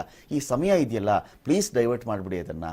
ನಮಗೆ ಫ್ರೀ ಅಂತ ಹೇಳಿ ಅಂದರೆ ಅವ್ರಿಗೆ 150 ರೂಪಾಯಿ ಸಿಗುತ್ತೆ ಒಂದು ವ್ಯಾಕ್ಸಿನ್ನು, ಇನ್ಯಾವುದೋ ರಾಜ್ಯಕ್ಕೆ 300 ರೂಪಾಯಿಗೆ ಮಾರ್ಕೊಳ್ತಾರೆ, ಪ್ರೈವೇಟಿಗೆ ಬಂದರೆ ಅದು 900 ರೂಪಾಯಿ ಆಗುತ್ತೆ. ಇದು ಅಫಿಷಿಯಲ್. ಇವತ್ತಿಗೆ ಅದಕ್ಕೆ ಕೂಗು ಕರಿತಾ ಇದ್ದಾರೆ, ವ್ಯಾಕ್ಸಿನ್ ಬೇಕಾ ಆಗೋಗ್ತಾ ಇದೆ, ಬೇಗ ಹಾಕ್ಸ್ಕೊಳ್ಳಿ, ನಿಮ್ಗೆ 1,200 ರೂಪಾಯಿ ಆಗುತ್ತೆ, 1,400 ಆಗುತ್ತೆ, 1,800 ಕೂಡ ಆಗುತ್ತೆ ಅಂತೇಳಿ ದಲ್ಲಾಳಿಗಳು ಶುರುವಾಗಿಬಿಟ್ಟಿದ್ದಾರೆ ಸರ್. ನಾವು ಪ್ರಾಣ ಉಳಿಸ್ಕೊಳ್ಳೋ ಟೈಮ್ನಲ್ಲಿ, ಲಾಕ್ಡೌನ್ ಟೈಮಲ್ಲಿ ಹಣ ಇಲ್ಲದೆ ಇದ್ದಾಗ ನಾವು ಹಣ ಕೊಟ್ಟು ನಮ್ಮ ಜೀವ ಉಳಿಸ್ಕೊಳ್ಳೋ ಸ್ಥಿತಿ ಇದೆಯಲ್ಲ, ಇದಕ್ಕಿಂತ ಒಂದು ಕೆಟ್ಟ ಪರಿಸ್ಥಿತಿ ಇನ್ನೇನಿದೆ ಸರ್? ಸರ್, ನಾನಂತೂ ಹೇಳೋದಿಷ್ಟೇ, ಈ ಕೇಂದ್ರ ಸರ್ಕಾರ ಸಂಕಷ್ಟದಲ್ಲಿರೋ ರಾಜ್ಯ ಸರ್ಕಾರಗಳನ್ನು ಇನ್ನಷ್ಟು ಸಂಕಷ್ಟಕ್ಕೆ ತಳ್ಳುವ ಕೆಲಸವನ್ನು ಮಾಡಿದೆ. ಈಗ ಕೇಂದ್ರ ಸರ್ಕಾರನೇ ಇದು ನ್ಯಾಷನಲ್ ಲೆವೆಲಲ್ಲಿ ಕೆಲಾಮಿಟಿ, ಇದೊಂದು ರೋಗವನ್ನು ರಾಷ್ಟ್ರ ಮಟ್ಟದಲ್ಲಿ ಎಲ್ಲ ಉಚಿತವಾಗಿ ಏನಿದಾರೋ ಲಸಿಕೆ ಹಾಕ್ಸಿದ್ರೆ ರಾಜ್ಯಗಳು ಬರ್ಡನ್ ಕಮ್ಮಿ ಆಗ್ತಾ ಇದ್ದವು. ನಮ್ಮ ಯಡಿಯೂರಪ್ಪ ಅವರು ಮೊದಲಿನ ಯಡಿಯೂರಪ್ಪ ಅವರಾಗಿದ್ರೆ ವಾಯ್ಸ್ ರೈಸ್ ಮಾಡ್ತಾ ಇದ್ರು ನಿಜವಾಗ್ಲೂ. ಹಿಂದಿನ ಯಡಿಯೂರಪ್ಪ ಅವರಾಗಿದ್ರು ವಿರೋಧ ಪಕ್ಷದಲ್ಲಿದ್ದಂಥ ಸಂದರ್ಭದಲ್ಲಿ ಆಗಿದ್ರೆ ರೈಸ್ ಮಾಡ್ತಿದ್ರು. ಇವತ್ತಿನ ಪರಿಸ್ಥಿತಿ ಅವ್ರಿಗಿಲ್ಲ. ಅವ್ರಿಗೆ ಇದು ಸರಿ ಇಲ್ಲ ಅಂದ್ರೂ ಸುಮ್ಮನೆ ಇರೋವಂಥ ಪರಿಸ್ಥಿತಿ ನಿರ್ಮಾಣ ಆಗಿದೆ. ಇವತ್ತು ಏನು ಇಳಿಸ್ಬಿಡ್ತಾರೋ ಏನಾಗುತ್ತೋ ಅನ್ನೋ ಭಯದಲ್ಲಿರೋದ್ರಿಂದ ಸುಮ್ಮನೆ ಇದ್ದಾರೆ. ಅವ್ರಿಗೂ ಗೊತ್ತಿದೆ ಇವೆಲ್ಲ ತಪ್ಪು ಅಂತ, ಕರ್ನಾಟಕಕ್ಕೆ ಅನ್ಯಾಯ ಮಾಡ್ತಾ ಇದ್ದಾರೆ ಅಂತ ಅವ್ರಿಗೂ ಗೊತ್ತಿದೆ. ಆದರೆ ವಿಧಿ ಇಲ್ಲ, ಪರಿಸ್ಥಿತಿ, ಸುಮ್ಮನೆ ಇದ್ದಾರೆ. ಇನ್ನೊಂದು ಸರ್, ಇದು ರಾಜ್ಯದ ಜನಸಾಮಾನ್ಯರಿಗೆ ನಮ್ಮ ತೆರಿಗೆಗೆ ಕಟ್ಟಿ ನಮಗೆ ಇನ್ನೊಂದು ಬರೆಯನ್ನು ಈ ಮೂಲಕ ರಾಜ್ಯ ಸರ್ಕಾರ ರಾಜ್ಯದ ಜನತೆ ಮೇಲೆ ಏರ್ತಾ ಇದ್ದಾರೆ. ಇನ್ನೊಂದು ಕಡೆ ನೀವು ಆಗಲೇ ಹೇಳ್ತಾ ಇದ್ದೀರಿ, ಈಗ ಬೇರೆ ಬೇರೆ ರಾಜ್ಯಗಳಿಗೆ ಅವರು ಚುನಾವಣಾ ಉಸ್ತುವಾರಿಗಳಾಗಿ ಹೋಗಿದ್ರು ಅನೇಕ ನಾಯಕರುಗಳು. 1 ತಿಂಗಳು 1.5 ತಿಂಗಳು 2 ತಿಂಗಳು ಕಾಣಿಸ್ಕೊಳ್ಳಿಲ್ಲ, ಬಂದರು ಅಲ್ಲಿಂದ ರ್ಯಾಲಿ ಎಲ್ಲ ಮುಗಿಸ್ಕೊಂಡು ಬಂದು, ಯಾಕೆ ಸ್ವಾಮಿ ಇಂಥ ಪರಿಸ್ಥಿತಿ ಇದೆ, ನಮ್ಮನ್ನು ಯಾಕೆ ಹೀಗೆ ಮಾಡಿದ್ರಿ, ನೀವು ಕಾಳಜಿ ವಹಿಸ್ಬೇಕಾಗಿತ್ತಲ್ಲ ಅಂತ ಕೇಳಿದ್ರೆ, ಕೋರ್ಟ್ ಬಗ್ಗೆ ಪ್ರಶ್ನೆ ಕೇಳಿದಾಗ ನ್ಯಾಯಾಧೀಶರೇನು ಸರ್ವಜ್ಞರೇನ್ರಿ ಅನ್ನೋ ಮಾತು ಒಬ್ಬ ರಾಜ್ಯದ ಪ್ರಮುಖ ಪಕ್ಷದ ನಾಯಕರ ಕಡೆಯಿಂದ ಬಂತು ಸರ್. ಈ ಸ್ಟೇಟ್ಮೆಂಟು ಇಷ್ಟು ಉಡಾಫೆಯಾಗಿ ನ್ಯಾಯಾಂಗ ವ್ಯವಸ್ಥೆಯ ಬಗ್ಗೆ ಮಾತನಾಡಬಹುದಾ? ಯಾರೇ ಪರ್ಸನ್ ಆಗಲಿ ನೋಡಿ, ಇವ್ರಿಗೆ ಉಪಯೋಗ ಆಗುವಂಥ ತೀರ್ಮಾನ ಕೊಟ್ಟರೆ ಸ್ವಾಗತ ಮಾಡ್ತಾರೆ. ನ್ಯಾಯಾಂಗದ ತೀರ್ಮಾನಗಳನ್ನು ಯಾವುದೇ ತೀರ್ಪುಗಳಾಗಲಿ ಗೌರವಿಸ್ಬೋದು, ಅವರ ಕೆಲಸ. ನ್ಯಾಯಾಂಗದ ತೀರ್ಪು ಸರಿ ಇಲ್ಲ ಅಂದರೆ ಸುಪ್ರೀಂ ಕೋರ್ಟ್ಗೆ ಹೋಗ್ಲಿ. ಈಗ ಏನು ಆಕ್ಸಿಜನ್ 1,200 ಮೆಟ್ರಿಕ್ ಟನ್ ಅಲಾಟ್ ಮಾಡಿ ತಪ್ಪು ಅಂತ ಹೇಳಿ ಸುಪ್ರೀಂ ಕೋರ್ಟ್ ಹೋದ್ರು. ಚಾಲೆಂಜ್ ಮಾಡಲಿ, ನ್ಯಾಯಾಂಗದಲ್ಲಿ ಚಾಲೆಂಜ್ ಮಾಡಲಿ ಇವರು. ಸುಪ್ರೀಂ ಕೋರ್ಟ್ SLP ಹಾಕ್ಲಿ, ಅದು ಓಕೆ. ಅದರಲ್ಲೂ ಮುಖಭಂಗ ಆಗಿದೆ. ಅದು ಬಿಟ್ಬಿಟ್ಟು ಉಡಾಫೆ ಮಾತುಗಳು ಲೇಮೆನ್ಗಳು ಆಡಲ್ಲ ಇದು. ಯಾರಾಗ್ಲಿ, CT ರವಿ ಆಗಲಿ, ಸದಾನಂದ ಗೌಡರಾಗ್ಲಿ, ಆ ಪ್ರತಾಪ್ ಸಿಂಹ ಆಗಲಿ, ಅವರ ಇತಿಮಿತಿನಲ್ಲಿ ಇರಬೇಕಾಗುತ್ತೆ. ನ್ಯಾಯಾಂಗದ ಬಗ್ಗೆ ಗೌರವ ಇರಬೇಕಾಗುತ್ತೆ. ಅವರು ಕಾನ್ಸ್ಟಿಟ್ಯೂಷನಲ್ಲಿ ಅಧಿಕಾರದಲ್ಲಿದ್ದಾರೆ. ಸದಾನಂದ ಗೌಡರು ವಕೀಲರಾಗಿದ್ದಂಥವ್ರು, ಕಾನೂನು ಸಚಿವರಾಗಿ ಕೆಲಸ ಮಾಡಿದಂಥವ್ರು. ಅವರು ಅಷ್ಟೇ ಲಘುವಾಗಿ ನ್ಯಾಯಾಂಗವನ್ನ ಇಂಡೈರೆಕ್ಟ್ಲಿ ಥ್ರೆಟ್ ಕೊಡೋ ಅಂತ ಕೆಲಸ ಮಾಡಿದ್ರೆ ನ್ಯಾಯಾಂಗ ತಾವು ನೋಡಿದ್ದೀರಾ ಸಂದರ್ಭಗಳಲ್ಲಿ ಎಂತೆಂಥ ಸಂಕಷ್ಟ ಉತ್ಪಾದನೆ ಆಗದಿದ್ರೆ ನೇಣ ಹಾಕೊಳ್ಳೇನ್ರಿ ನಾನು ಅಂತ ಕೇಳ್ಬಿಟ್ರು ಸರ್. ನೇಣ ಹಾಕೊಳ್ಳ ಅಂತ ಕೇಳ್ಬಿಟ್ರು ಸದಾನಂದ ಗೌಡರು, ಕೇಂದ್ರ ರಾಸಾಯನಿಕ ರಸಗೊಬ್ಬರ ಖಾತೆ ಸಚಿವರವರು. ಇಷ್ಟು ಮಟ್ಟಕ್ಕೆ ಯಾಕೆ ಸರ್ ಬಂತಿದ್ರು? ಅಂದ್ರೆ ನೇಣ ಹಾಕೋಣಲ್ಲ ಅನ್ನೋ ಸಂದರ್ಭ ತಂದ್ಕೊಂಡವ್ರು ಯಾರು? ಹೈಕೋರ್ಟ್ ತಂದ್ಕೊಡ್ತಾ? ಇವ್ರು 2ನೇ ಅಲೆ ಬರ್ತಾ ಇದೆ ಅಂತ ಅನ್ನೋದು ಗಮನ ಇರ್ಲಿಲ್ವಾ ಇವ್ರಿಗೆ? ಇವ್ರು ಯಾಕೆ ಪ್ರಿಪ್ರೇಷನ್ ಆಗ್ಲಿಲ್ಲ? ಆಕ್ಸಿಜನ್ ಬೇಕಾಗುತ್ತೆ, ಹಾಸ್ಪಿಟಲ್ನ ICU ಬೇಕಾಗುತ್ತೆ, ಇಂಜೆಕ್ಷನ್ ಬೇಕಾಗುತ್ತೆ ಅಂತ ಇವ್ರಿಗೆ ಒಂದು ಊಹೆನ ಮಾಡ್ಲಾ ಅಂತ ಸರ್ಕಾರ ಆದ್ರೆ, ಮಂತ್ರಿ ಆದ್ರೆ ಬೇರೆಯವ್ರ ಮೇಲೆ ಬ್ಲೇಮ್ ಮಾಡ್ತೀರಾ ನೀವು ವಿಫಲರಾಗಿದ್ದೀರಾ. ನೀವು ಬೇರೆ ಆಲೋಚನೆಯಲ್ಲಿದ್ದೀರಾ, ಚುನಾವಣೆಯಲ್ಲಿದ್ದೀರಾ. ಜನರ ಜೀವನವನ್ನ ಜೀವಂತವಾಗಿ ಉಳಿಸ್ಬೇಕು, ಅವ್ರನ್ನ ರಕ್ಷಿಸ್ಬೇಕು ಅನ್ನೋದ್ರಲ್ಲಿ ಇದ್ದಿದ್ರೆ ಇಂಥ ಸಂದರ್ಭ ಸೃಷ್ಟಿನೂ ಆಗ್ತಿರ್ಲಿಲ್ಲ, ಈ ಮಾತಾಡೋ ಅವಶ್ಯಕತೆನೂ ಇರ್ತಿರ್ಲಿಲ್ಲ. ಫೈನ್ ಸರ್, ನಾವಿಲ್ಲಿ ಇದೊಂದು ಪ್ರಶ್ನೆ ಕೇಳಿ ಒಂದು ಬ್ರೇಕ್ ಹೋಗ್ಬಿಡ್ತೀನಿ ಸರ್. ಈ ಪ್ರಶ್ನೆ ಕಂಟಿನ್ಯೂಟಿ ಇದೆ, ಆ ಕಾರಣ ಕೇಳ್ಬಿಡ್ತೀನಿ ಇದನ್ನ. ನೀವು ಹೇಳಿದ್ರಿ ಇವರಿಗೆ ಒಂದು ತೀರ್ಪು ಬಂದಾಗ ಅದರಿಂದ ಪ್ರಯೋಜನ ಆದರೆ ನ್ಯಾಯಾಂಗ ಒಳ್ಳೇದು, ಇವರಿಗೆ ಆ ತೀರ್ಪಿನಿಂದ ಪ್ರಯೋಜನ ಆಗದೆ ಇದ್ರೆ ಅವರೇನು ಸರ್ವಜ್ಞರ ದೇವರ ಅಂತ ಇವ್ರು ಹೇಳ್ತಾರೆ ಅಂತ ಹೇಳಿ. ಇದನ್ನು ನಾವು ಫೇಸ್ ಮಾಡ್ತಾ ಇದ್ದೀವಿ ಸರ್. ಪ್ರಜಾಪ್ರಭುತ್ವದ 4ನೇ ಅಂಗ ಮಾಧ್ಯಮ. ನಾವು ಕೂಡ ಅಷ್ಟೇನೆ, ಇವರು ಒಳ್ಳೆ ಕೆಲಸ ಮಾಡಿದಾಗ ಶಹಬಾಷ್ ಅಂತ ಹೇಳಿರ್ತೀವಿ, ಒಳ್ಳೆ ಕೆಲಸ ಅದ್ಭುತ, ಈ ವಾಹಿನಿ ಅದ್ಭುತ, ಪತ್ರಿಕಾ ರಂಗ ಅದ್ಭುತ ಅಂತ ಮಾತನಾಡಿರ್ತಾರೆ. ಇವತ್ತು ಇವರು ತಪ್ಪು ಮಾಡ್ತಾ ಇದ್ದಾರೆ, ಜನ ಸಾಯ್ತಾ ಇದ್ದಾರೆ. ಜನಗಳ ಪರ ನಿಂತ್ಕೊಂಡು ಸೆಂಟ್ರಲ್ ವಿಸ್ಟಾ ಬಗ್ಗೆನೋ PM ಕೇರ್ಸ್ ಫಂಡಿಂದ ಹಣ ಬಂದಿದ್ದು ಏನಾಯಿತು ಅಂತನೋ, ಆ ಹಣದಲ್ಲಿ ಬಂದಂಥ ವೆಂಟಿಲೇಟರ್ ಯಾಕೆ ದೋಷಪೂರಿತನೋ ಅಂತ ಕೇಳಿದ್ರೆ ನಾವು ಸರಿ ಇಲ್ಲ, ಇದು ದೇಶದ್ರೋಹ, ಇದೆಲ್ಲ ಅಭಿಮಾನ, ಇವರೆಲ್ಲ ಏನೋ ಪ್ರಾಬ್ಲಮ್ ಇದೆ ಇವ್ರಿಗೆ ಏನೋ ರೀತಿಲಿ ಮಾತನಾಡ್ತಾರಲ್ಲ. ನಾವು ಇದನ್ನೂ ತಗೋಬೇಕಾ ಸರ್? ಇದನ್ನು ರಿಸೀವ್ ಮಾಡ್ಬೇಕಾ ನಾವು? ನೋಡಿ, ಈ ಕೇಂದ್ರ ಸರ್ಕಾರ ಏನು ಸರ್ಕಾರ 6 ವರ್ಷದಿಂದೆ ಸರ್ಕಾರ ಬಂದಿದ್ದೆ ನ್ಯಾಯಾಂಗದ ಸಹಾಯದಿಂದ. 2G ಇರ್ಬೋದು, CWC ಇರ್ಬೋದು, ಹಗರಣಗಳನ್ನ ಬೆಳಕಿಗೆ ತಂದಿದ್ದೆ PIL ಇಂದ. ಸರ್ವೋಚ್ಚ ನ್ಯಾಯಾಲಯ ತೀರ್ಪಿನಿಂದ ಇವರು ಅಧಿಕಾರಕ್ಕೆ ಬಂದಿದ್ದು. ಅರ್ಥ ಆಯ್ತಾ? ಭ್ರಷ್ಟಾಚಾರ ಆಗಿದೆ, 1,20 ಕೋಟಿ ಇಲ್ಲ. ನೋಷನಲ್ ಲಾಸ್, ಅಂದಾಜು ನಷ್ಟಗಳು ಲೆಕ್ಕ ಇಲ್ಲ. ವಿನೋದ್ ರೈ ಕೊಟ್ರು, ಅದು ಬಂದು ಕಾಂಗ್ರೆಸ್ ಭ್ರಷ್ಟಾಚಾರ ಆಗಿದೆ ಅಂತೇಳಿ ಜನ ಅವತ್ತು ಹೋರಾಟಗಳು, ಕರಪ್ಷನ್, ಅಗೇನೆಸ್ಟ್ ಕರಪ್ಷನ್ ಏನು ಇವೆಲ್ಲ ಮಾಡೇ ಮೇಯ್ನ್ ಅಧಿಕಾರಕ್ಕೆ ಬಂದಿದ್ದು. ನ್ಯಾಯಾಂಗದ ತೀರ್ಪುಗಳಿಂದ ಜನಸಾಮಾನ್ಯರು ಇವ್ರಿಗೆ ಮತ ಕೊಟ್ಟಿದ್ದು. ಅದ್ರನ್ನ ನೆನ್ಸ್ಕೊಬೇಕಲ್ವಾ? ಅದು ಒಳ್ಳೇದಾದಾಗ ನೆನ್ಸ್ಕೊಬೇಕಲ್ಲ. ಅಂದ್ರೆ ಸ್ವತಂತ್ರ ನ್ಯಾಯಾಂಗ ಇರಬಾರ್ದು ಇವ್ರಿಗೆ. ನ್ಯಾಯಾಂಗ ಒಂದಷ್ಟು ಜನ ಇವ್ರ ಮಾತು ಕೇಳಿದ್ದವರು ಇದ್ದಾರೆ, ಒಂದೊಂದು ಸತಿ ಆಗಲ್ಲ ಅದು. ಇತ್ತೀಚಿನ ತೀರ್ಮಾನಗಳಲ್ಲಿ ಎಲ್ಲ ಹೈಕೋರ್ಟ್ಗಳಲ್ಲೂ ಇವತ್ತು ತಮ್ಗೆ ಗೊತ್ತಿದೆ, ತೀರ್ಮಾನಗಳು ಸಿಂಗಲ್ ಜಡ್ಜ್ ಆರ್ಡರ್ಗಳು ಇರ್ಬೋದು. ಒಂದು ಸ್ವತಂತ್ರ ನ್ಯಾಯಾಂಗದ ನಾನು ಹೇಳಿದ ಸಂದರ್ಭಗಳಲ್ಲಿ ಪುಟ್ಟಿದ್ದು ಹೇಳ್ತವೆ ನ್ಯಾಯಾಧೀಶರು. ಅದು ಕಷ್ಟ ಜನಸಾಮಾನ್ಯರ ರಕ್ಷಣೆ ಮಾಡೋಕ್ಕೋಸ್ಕರ ಅದು ಈಗಾಗಿದೆ. ಈಗ ಅತಿ ಮುಖ್ಯವಾದ ಪ್ರಶ್ನೆ ಏನು ಗೊತ್ತಾ ಸರ್? ಈಗಷ್ಟೇ ನನಗೆ ಒಂದು ಮಾಹಿತಿ ನೋಡಿದೆ ನಾನು. ಏನಂತ ಹೇಳಿದ್ರೆ, ಕೇಂದ್ರದ ವಿತ್ತ ಮಂತ್ರಿ ಒಂದು ಮಾತನ್ನು ಹೇಳಿದ್ದಾರೆ, ಹೆಲ್ತ್ ಅನ್ನೋದು ಸ್ಟೇಟ್ ಸಬ್ಜೆಕ್ಟ್ ಅಂತ. ಹೆಲ್ತು ಸ್ಟೇಟ್ ಸಬ್ಜೆಕ್ಟ್, ರಾಜ್ಯದ ವಿಷಯ, ಅದು ಕೇಂದ್ರ ತಲೆ ಹಾಕಲ್ಲ ಅದರಲ್ಲಿ ಅಂತ ಹೇಳಿ. PM ಕೇರ್ಸ್ ಅಂತ ಒಂದು ಫಂಡ್ ಮಾಡಿದಾಗ, ಪ್ರಧಾನಮಂತ್ರಿ ರಾಷ್ಟ್ರೀಯ ವಿಕೋಪ ಪರಿಹಾರ ನಿಧಿ ಅಂತ ಆಲ್ರೆಡಿ ಒಂದು ಫಂಡ್ ಇದ್ದಾಗ, ಇದು ಬೇಡ, ಕೋವಿಡ್ ಸಂಕಷ್ಟ ಇದೆ ಅಂಥೇಳಿ ಸಪ್ರೇಟಾಗಿ ಒಂದು ಫಂಡ್ ಮಾಡ್ತಾರೆ ಸರ್, ಇದಕ್ಕೆ ದಾನಿಗಳು ಕೊಡಿ ಅಂಥೇಳಿ. ಒಂದೇ ವಾರದಲ್ಲಿ 3,076 ಕೋಟಿ ರೂಪಾಯಿಗಳಷ್ಟು ಹಣ ಬರುತ್ತೆ. ಈ ಹಣ ಎಲ್ಲಿ ಹೋಯಿತು ಅಂತ ನಾವು ಕೇಳಬಾರ್ದಾ? ಆ ಪ್ರಶ್ನೆ ಮಾಡಬಾರ್ದ ನಾವು? ಅಲ್ಲೊಂದು 50 ಪ್ಲಾಂಟ್ ಮಾಡಿದೆ, ಒಂದು 20 ಪ್ಲಾಂಟ್ ಮಾಡಿದೆ, ಅಲ್ಲಿಗೆ ಮುಗಿದು ಹೋಯ್ತಾ? ಸರಿಸುಮಾರು 1.25 ವರ್ಷದಲ್ಲಿ ಎಷ್ಟು ಹಣ ಸಂಗ್ರಹ ಆಗಿದೆ, ಇಷ್ಟು ಹಣ ಬಂತು ಅಂತ ಹೇಳ್ತಾ ಇದ್ದಾರೆ. ಯಾರಿಂದ ಬಂತು ಲೆಕ್ಕ ಕೊಡ್ತಾ ಇಲ್ಲ, ಏನೇನು ಮಾಡಿದ್ರೆ ಲೆಕ್ಕ ಕೊಡ್ತಾ ಇಲ್ಲ. ಇದೇ PM ಕೇರ್ಸ್ ಫಂಡಿಂದ ಮರಾಠವಾಡ ಪ್ರಾಂತ್ಯಕ್ಕೆ, ಮಹಾರಾಷ್ಟ್ರದ ಔರಂಗಾಬಾದ್ ಪೀಠದ ಅದ್ಭುತವಾದಂಥ ಒಂದು ಅಬ್ಸರ್ವೇಷನ್ ಇವತ್ತು ನಾನು ಅದನ್ನು ಓದ್ತಾ ಇದ್ದೆ. ನಾನು ಏನಂತ ಹೇಳಿದ್ರೆ, 113 ವೆಂಟಿಲೇಟರ್ PM ಕೇರ್ಸ್ ಫಂಡಿಂದ ಬಂದಂಥವು ದೋಷಪೂರಿತವಾಗಿವೆ ಅಂತೇಳಿ ಮೊದಲಿಗೆ ಹೇಳ್ತಾರೆ. ಇವತ್ತು ವಕಾಲತ್ ಏನು ಬರುತ್ತೆ ಅದಕ್ಕೆ ಅಂತ ಹೇಳಿದ್ರೆ, ಅದು PM ಕೇರಿಂದ ಬಂದಂತಹ ವೆಂಟಿಲೇಟರ್ಸ್ ಅಲ್ಲ, ಅದು ಮೇಕ್ ಇನ್ ಇಂಡಿಯಾ ಯೋಜನೆ ಅಡಿಯಲ್ಲಿ ಬಂದಂಥ ವೆಂಟಿಲೇಟರ್ಸ್ಗಳು ಅಂತ ಹೇಳ್ತಾರೆ. ಇವ್ರು ಹೇಳ್ತಾರೆ ಇಲ್ಲಿ ಸ್ಟೇಟ್ ಸಬ್ಜೆಕ್ಟ್, ಇದು ಸೆಂಟ್ರಲ್ ಸಬ್ಜೆಕ್ಟ್ ಅಲ್ಲ ಅಂತ ಹೇಳಿ. PM ಕೇರ್ಸ್ ಫಂಡ್ ಬಂದಾಗ ಇದು ಸ್ಟೇಟ್ ಸಬ್ಜೆಕ್ಟ್ ಆಗಿದ್ರೆ ಯಾಕೆ ಇವರು ದಾನವನ್ನು ಸಂಗ್ರಹ ಮಾಡಬೇಕಾಗಿತ್ತು? Point number 1. Point number 2, ventilator ದೋಷಪೂರಿತ ಇದೆ ಅಂದಾಗ ಕೇಂದ್ರ ಕಂಪನಿ ಪರ ವಕಾಲತ್ತು ವಹಿಸ್ಕೊಳ್ಳುತ್ತೆ. ಸರ್, ಈ ಕಂಪ್ನಿ ಸರಿಯಾದ ಪೂರೈಕೆ ಮಾಡಿದೆ, ಅವ್ನಿಗೆ ಆಪರೇಟ್ ಮಾಡಕ್ಕೆ ಬರಲಿಲ್ಲ ಅಂತ ಹೇಳಿ ನ್ಯಾಯಾಧೀಶರು ಹೇಳ್ತಾರಲ್ಲಿ, ನೀವು ಕಂಪ್ನಿ ಪರ ವಕಾಲತ್ತು ವಹಿಸ್ಕೊಳಕ್ಕೆ ಬಂದಿದ್ದೀರಾ, ಸಾಯ್ತಾ ಇರುವ ರೋಗಿ ಪರ ನೀವು ಮಾತನಾಡಬೇಕಾ? ಇನ್ಸೆನ್ಸಿಟಿವಿಟಿ ಅಲ್ವಾ ಇದು? ಸೆನ್ಸಿಟಿವನ್ನ ನೀವು ಬೆಳೆಸ್ಕೊಳ್ಬೇಕಲ್ವಾ ನೀವು? ಸೆನ್ಸಿಟಿವಿಟಿ ಎಲ್ಲಿ ಹೋಯಿತು ಅಂತ ಕೇಳ್ತಾರೆ. ನಾವು ಎಲ್ಲಿ ಬಂದಿದ್ದೀವಿ ಸರ್? ಈ 2 ಪ್ರಕರಣ, ಇದು PM ಕೇರ್ಸ್ ಫಂಡ್ ಅಂದ್ರು, ಆಮೇಲೆ ಇದನ್ನ ಮೇಕ್ ಇನ್ ಇಂಡಿಯಾ ಇಂದ ಬಂದಿದೆ ಅಂತ ಹೇಳಿದ್ರು. ಅಂದ್ರೆ ಸಮಜಾಯಿಷಿ ಕೊಟ್ಕೊಂಡು ಹೋಗೋದ ಸರ್? ಜನಗಳ ಬಗ್ಗೆ, ಜನಗಳ ಪ್ರಾಣದ ಬಗ್ಗೆ ಕೇರ್ ಇದ್ದಿದ್ರೆ ಇಮ್ಮಿಡಿಯೇಟ್ ಸರಿ ಮಾಡಿ, ಅದನ್ನ ತಪ್ಪಾಗಿದೆ, ಆ ಕಂಪ್ನಿ ಮೇಲೆ ಕ್ರಮ ಜರುಗಿಸ್ತೀವಿ ನಾವು, ಯಾಕೆ ದೋಷಪೂರಿತ ಅದು ಕೊಟ್ಟರು ಅಂದ್ರೆ, ಎಲ್ಲೋ ಈ ಕೇರ್ಸ್ ಫಂಡ್ ಕಡೆಯಿಂದನೋ ಮೇಕ್ ಇನ್ ಇಂಡಿಯಾ ಕಡೆಯಿಂದನೋ ತಪ್ಪಾಗ್ಬಿಟ್ಟಿದೆ ಅಂತ ಹೇಳಿದ್ರೆ ದೇಶದ ಜನಗಳಿಗೆ ಕೆಟ್ಟ ಸಂದೇಶ ಹೋಗ್ಬಿಡುತ್ತೆ ಅನ್ನೋ ಕಾರಣಕ್ಕೆ ಅವಾಯ್ಡ್ ಮಾಡ್ಕೊಳ್ತಾ ಇದ್ದಾರಾ ಇಲ್ಲಿ? ಅಲ್ಲ, ಈಗ state subject health is state subject ಅಂತ ಹೇಳಿದಾರಲ್ಲ. ಈಗ ಕೃಷಿ ಸ್ಟೇಟ್ ಸಬ್ಜೆಕ್ಟ್ ಇತ್ತು. ಕೃಷಿ ಕಾಯ್ದೆಯನ್ನು ಯಾಕೆ ತಂದ್ರು ಇವರು? ಇವತ್ತು ರೈತರು ಅಲ್ಲಿ ಇಡೀ ಉತ್ತರ ಭಾರತದ ಎಲ್ಲ ರೈತರು ಇನ್ನೂ ಅಲ್ಲಿ ಹೋರಾಟದ ಹಾದಿಯಲ್ಲಿದ್ದಾರೆ. ಇವ್ರು ಯಾಕೆ ಕೃಷಿ ಕಾಯ್ದೆ ತಂದರು? State subject. ನಾವು ಡಬಲ್ ಸ್ಟ್ಯಾಂಡರ್ಡ್ ಇರಬಾರ್ದು. ಒಂದು ಇಂಥ ಸಂಕಷ್ಟ ಸಂದರ್ಭದಲ್ಲಿ ಸಂಕಷ್ಟವನ್ನು ಹೆಂಗೆ ಎದುರಿಸ್ಬೇಕು ಅಂತ ಹೇಳಿ ಎಲ್ಲರನ್ನೂ ಒಟ್ಟಿಗೆ ಸೇರಿಸ್ಕೊಂಡು ಸಂಕಷ್ಟನ ಎದುರಿಸೋವಂಥ ಕೆಲಸ ಮಾಡಬೇಕೆ ಹೊರತು ಕಾರಣಗಳು ಜನ ನಂಬ್ತಾ ಇದ್ರು ಅವತ್ತು. ಇವತ್ತು ನಂಬೋ ಸ್ಥಿತಿಲಿಲ್ಲ. ಇವತ್ತು ನಂಬೋ ಸ್ಥಿತಿಲಿಲ್ಲ. ಇವತ್ತು ಜನಕ್ಕೆ ಅರ್ಥ ಆಗ್ತಾ ಇದೆ ಹೆಂಗಿದ್ದೋ ನಾವು ನಂಬಿ ಏನು ಮಾಡ್ದೋ ಅನ್ನೋ ಪರಿಸ್ಥಿತಿ ಬಂದಿದೆ ಇವತ್ತು.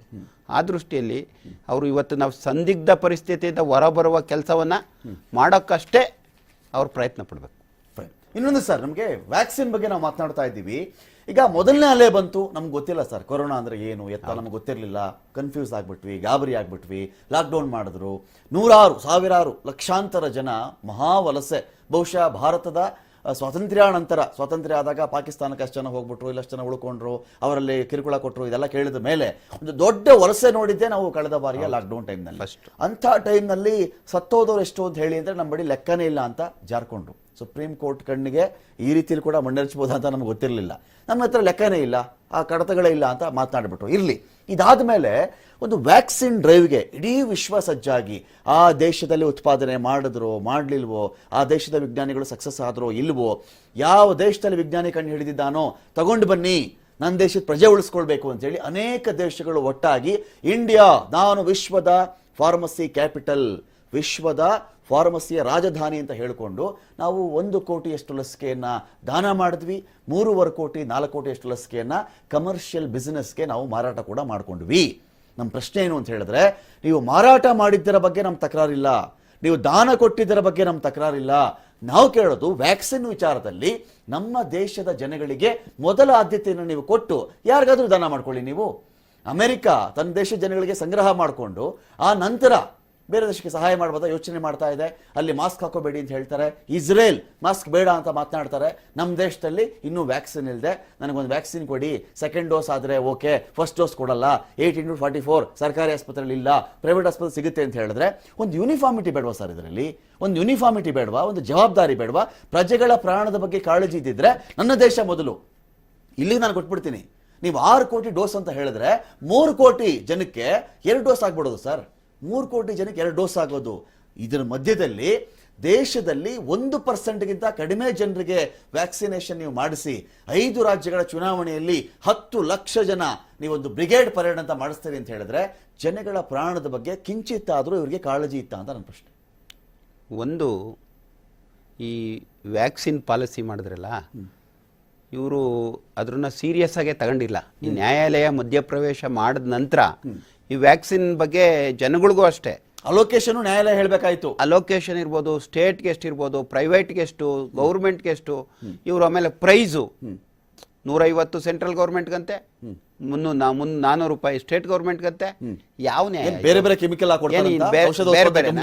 ಒಂದೇ ಮೆಡಿಸಿನ್, ಒಂದೇ ಇಂಜೆಕ್ಷನ್ ರಾಜ್ಯ ಸರ್ಕಾರನ ಮುಗಿಸ್ಬೇಕಾ? ಕೇಂದ್ರ ಸರ್ಕಾರಕ್ಕೆ 150 ರೂಪಾಯಿ ಇವರೇ ಕೊಡಬೇಕಾಗಿದ್ದಂತ ರಾಜ್ಯ ಸರ್ಕಾರ 400 ರೂಪಾಯಿ ಕೊಟ್ಟು ಪರ್ಚೇಸ್ ಮಾಡೋದಂತೆ. ಅದರಲ್ಲೂ ಪರ್ಚೇಸ್ ಮಾಡೋದ್ರಲ್ಲೂ ತಾರತಮ್ಯ. ತಮ್ಗೆ ಗೊತ್ತಿರ್ಬೋದು, ಪಾಪ ಬಾಂಬೆನಲ್ಲಿ ಸೀರಿಯಸ್ ಇಶ್ಯೂ ಇದ್ದಾಗ ಇಂಜೆಕ್ಷನ್ ಸಿಕ್ಕಿಲ್ಲ ಅವ್ರಿಗೆ, ರೆಮಿಡಿಸಿಯಲ್ ಸಿಕ್ಕಿಲ್ಲ, ವ್ಯಾಕ್ಸಿನ್ ಸಿಕ್ಲಿಲ್ಲ, ಅದರಲ್ಲೂ ರಾಜಕೀಯ. ಅವ್ರು ಯಾರೋ ಎದುರಿಸ್ತರು, ತಮ್ಗೆ ಗೊತ್ತಿದೆ, ವರದಿಗಳು ತಾವೇ ವರದಿಗಳು ಮಾಡಿದಿರ. ಇವೆಲ್ಲನೂ ಬದಿಗೊತ್ತಬೇಕಾಗಿದ್ದಂಥ ಸಂದರ್ಭದಲ್ಲೂ ಸಹ ಇವರು ಬೇರೆಯವ್ರನ್ನ ಗೂಬೆ ಕೂರಿಸೋಂಥ ಕೆಲಸ, ಇದರಲ್ಲೂ ಕೊರೋನಾ ಅಂತ ಸಂದರ್ಭದಲ್ಲೂ ಬೇರೆಯವ್ರನ್ನ ಟಾರ್ಗೆಟ್ ಮಾಡ್ಕೊಂಡೇ ಹೋಗ್ತಾ ಇದ್ರು. ಇವತ್ತು ಅಷ್ಟೇ. ಆ ದೃಷ್ಟಿಯಲ್ಲಿ ಇವತ್ತು ನ್ಯಾಯಾಲಯ ಮಧ್ಯಪ್ರದೇಶದಿಂದ ಇವತ್ತು ರಾಜ್ಯ ಸರ್ಕಾರಕ್ಕೆ, ಕರ್ನಾಟಕಕ್ಕೆ ಇಷ್ಟು ಕೊಡಬೇಕು ಅಂತ ಇವತ್ತು ಆದೇಶ ಮಾಡಿದ್ದಾರೆ. ಇಷ್ಟು ಪ್ರೈವೇಟ್ ಅವ್ರಿಗೆ ಯಾಕೆ ಇಷ್ಟು ಎಕ್ಸ್ಟ್ರಾ ಕೊಟ್ರ, ಸ್ಟೇಟ್ ಗೌರ್ಮೆಂಟ್ಗೆ ಯಾಕೆ ಕೊಟ್ಟಿಲ್ಲ? ಪ್ರೈವೇಟಲ್ಲಿ ಸಿಗುತ್ತೆ, ಸ್ಟೇಟ್ ಗೌರ್ಮೆಂಟ್ ಸಿಗಲ್ಲ ಅಂದ್ರೆ ಏನರ್ಥ? ಅಂದರೆ 1 ಲಕ್ಷ ವ್ಯತ್ಯಾಸ ಇದೆ. 1,44,000 ವೈನ್ಸು ಕರ್ನಾಟಕದ ಔಟ್ ಆಫ್ 2,44,170 ಇವ್ರು ತಗೊಂಡಿರೋದೇ 1,44,000. 1 ಲಕ್ಷ ತಗೊಂಡೆ 50% ತಗೊಂಡಿದ್ದಾರೆ ಅದರಲ್ಲಿ. ಸರ್, ನಮ್ಮ ಜನ ಏನು ಪಾಪ ಮಾಡಿದ್ದಾರೆ ಸರ್? ನಮ್ಮ ಜನಗಳದ್ದು ಏನು ಪಾಪ? ನಾವು ಅವರು ಒಂದು ವ್ಯಾಕ್ಸಿನ್ ಹಾಕ್ಸ್ಬಿಟ್ಟಿದ್ರೆ ಬದುಕೊಂಡ್ಬಿಡ್ತಾ ಇದ್ದಾರೆ ಅವರು. ಇವರೇ ಹೇಳ್ತಾರಲ್ವಾ 2 ಡೋಸ್ ವ್ಯಾಕ್ಸಿನ್ ತಗೊಂಡಿದ್ರೆ ನಿಮಗೆ ಕೊರೋನಾ ಬರಲ್ಲ, ಒಂದು ವೇಳೆ ಬಂದರೂ ಕೂಡ ಅದು ಮಾರಣಾಂತಿಕವಾಗಿರಲಾರದು ಅಂತ ಹೇಳಿ ಇವರೇ ಹೇಳಬೇಕಾದ್ರೆ ನಮ್ಮ ಜನ ಏನು ಪಾಪ ಮಾಡಿದ್ರು, ಏನು ತಪ್ಪು ಮಾಡಿದ್ರು ಬಡ ಜನ?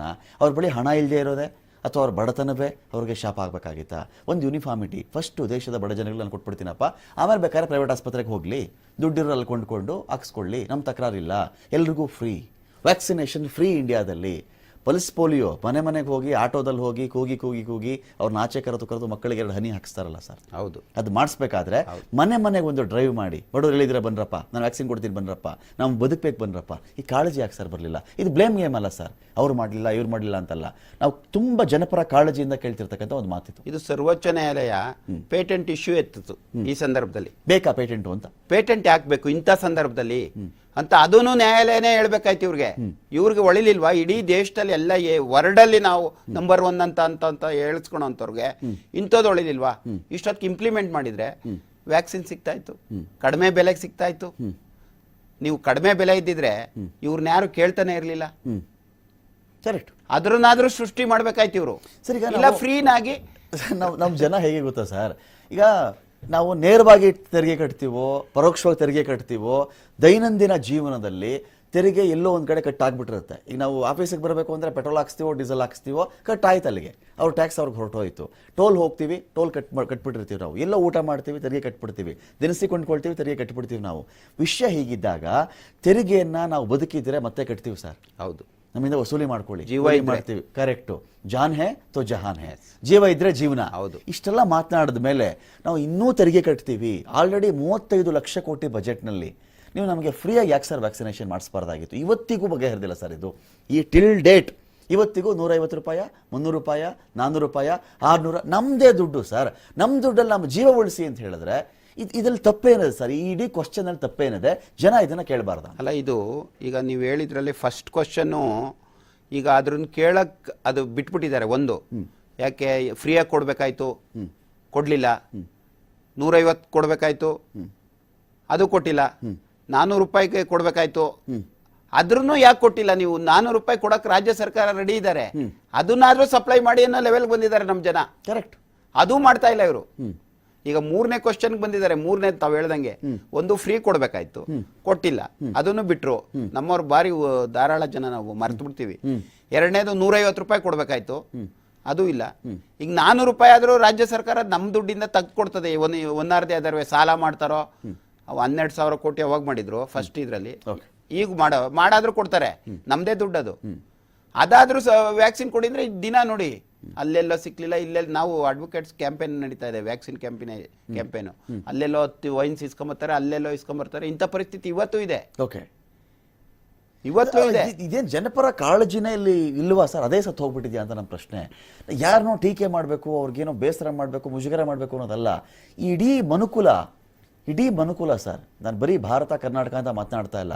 ಇಡೀ ಮನುಕುಲವೇ ಈ ಒಂದು ವೈರಸ್ ವಿರುದ್ಧ ಗೆದ್ದು ಬಿಡೋಣಪ್ಪ, ಬದುಕೊಂಡ್ಬಿಡೋಣ ಈಗ ನಾವು ಅಂತ ಫೈಟ್ ಮಾಡ್ತಾ ಇರಬೇಕಾದ್ರೆ ನೋಡಿ, 18ರಿಂದ 44 ವಯಸ್ಸಿನವ್ರಿಗೆ ನಾವು ಮೇ 1ರಿಂದನೋ 2ರಿಂದನೋ ವ್ಯಾಕ್ಸಿನ್ ಅಭಿಯಾನ ಮಾಡ್ತೀವಿ ಅಂತ ನಮ್ಮ ಸರ್ಕಾರ ಘೋಷಣೆ ಮಾಡುತ್ತೆ ಸರ್.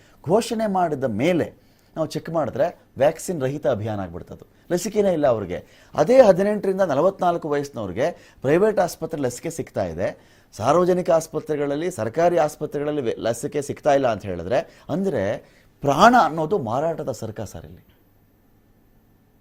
ಮಾರಾಟದ ಸರಕು. ದುಡ್ಡಿರೋಣ ಬದುಕೊಳ್ಳಿ, ಬಡವರ ನಿರ್ಮೂಲನೆ, ಬಡತನ ಅಲ್ಲ, ಬಡವರ ನಿರ್ಮೂಲನೆ ಆಗಲ್ವಾ ಸರ್ ಇದರಿಂದ? ಇದು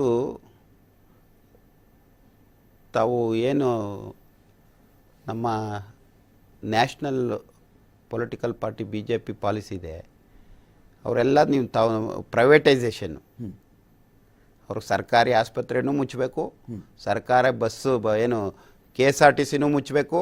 ಅವ್ರಿಗೆ ಬಡವರ ಬಗ್ಗೆ,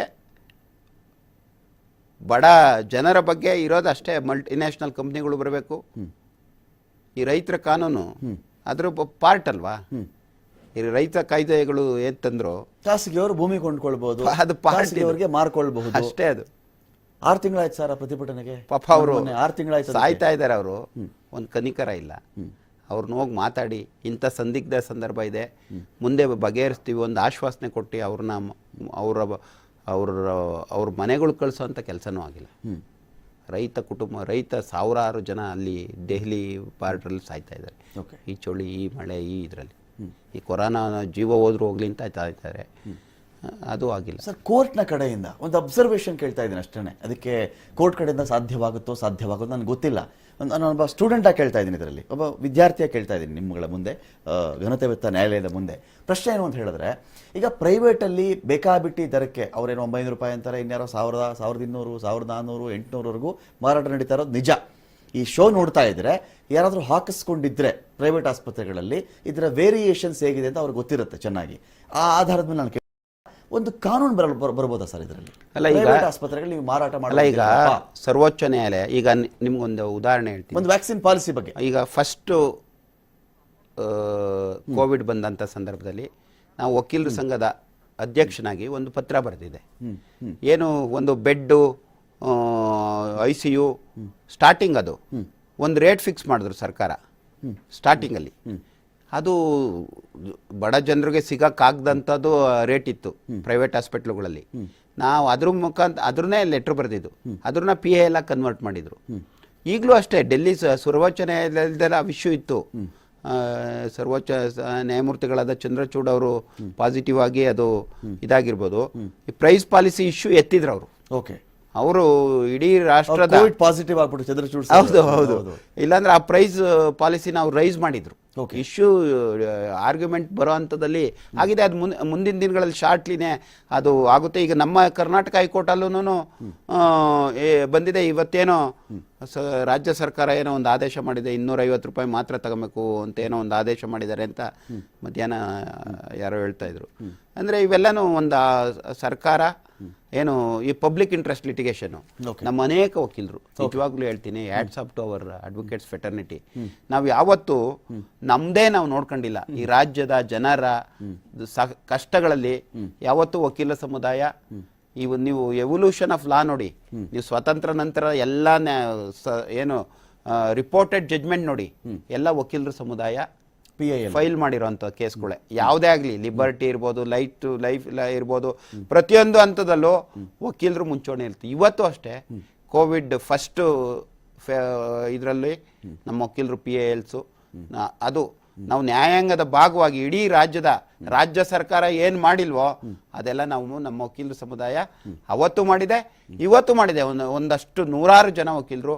ಅದರಲ್ಲಿ ನಾವು ವಕೀಲರ ಸಂಘನೂ ತಮ್ಗೆ ಹೇಳ್ತೀನಿ, ಆಕ್ಸಿಜನ್ ಇಶ್ಯೂ ಸರ್ವೋಚ್ಚ ನ್ಯಾಯಾಲಯದಲ್ಲಿ ನಾವು ಇಂಪ್ಲಿಮೆಂಟಿಂಗ್ ಅಪ್ಲಿಕೇಶನ್ ಹಾಕಿದ್ದು ನಾವು ವಕೀಲರ ಸಂಘ. ಅವತ್ತು ನ್ಯಾಯಾಧೀಶರೇ ಒಂದು ತೀರ್ಪಿಗೆ ಬಂದು ಕೊಡ್ಲಿಲ್ಲ ಅಂದಿದ್ರೆ ನಾವು ಹಿರಿಯ ನ್ಯಾಯವಾದಿಗಳಾದ ಸಜ್ಜನ್ ಪೋಯ ಅವ್ರನ್ನ ನಾವು ರಿಕ್ವೆಸ್ಟ್ ಮಾಡಿ ಅಪಿಯರ್ ಮಾಡಿಸಿದ್ದು. ಅಂದ್ರೆ ಸಂದರ್ಭ ಸರ್ಕಾರ ಅಪಿಯರ್ ಆಗ್ಲಿಲ್ಲ. ಸರ್ಕಾರಕ್ಕೆ ಯಾಕೆಂದ್ರೆ ಅಷ್ಟೊತ್ತಾಗ್ಲೇ ಕರೆಸಿ ಕೇಂದ್ರ ಸರ್ಕಾರದವರು ರಿಪೇರಿ ಮಾಡಿದ್ರು. ನೀವು ಮಾಡಿದ ತಪ್ಪು ಅನ್ನೋ ರೀತಿಲಿದ್ರು, ಅದರಿಂದ ಅವ್ರು ಅಪಿಯರ್ ಆಗಿಲ್ಲ. ಆ ದೃಷ್ಟಿಯಲ್ಲಿ ನಾವು ವಕೀಲರ ಸಂಘ ಇಡೀ ರಾಜ್ಯದ ಪರವಾಗಿ ರಾಜ್ಯದ ಆಕ್ಸಿಜನ್ ಇಶ್ಯೂನಲ್ಲಿ ಇಂಪ್ಲೀಡಿಂಗ್ ಅಪ್ಲಿಕೇಶನ್ ಹಾಕಿ ನಾವು ಎಂಗೇಜ್ ಮಾಡಿದ ಒಬ್ಬ ಅಡ್ವೊಕೇಟ್ನ.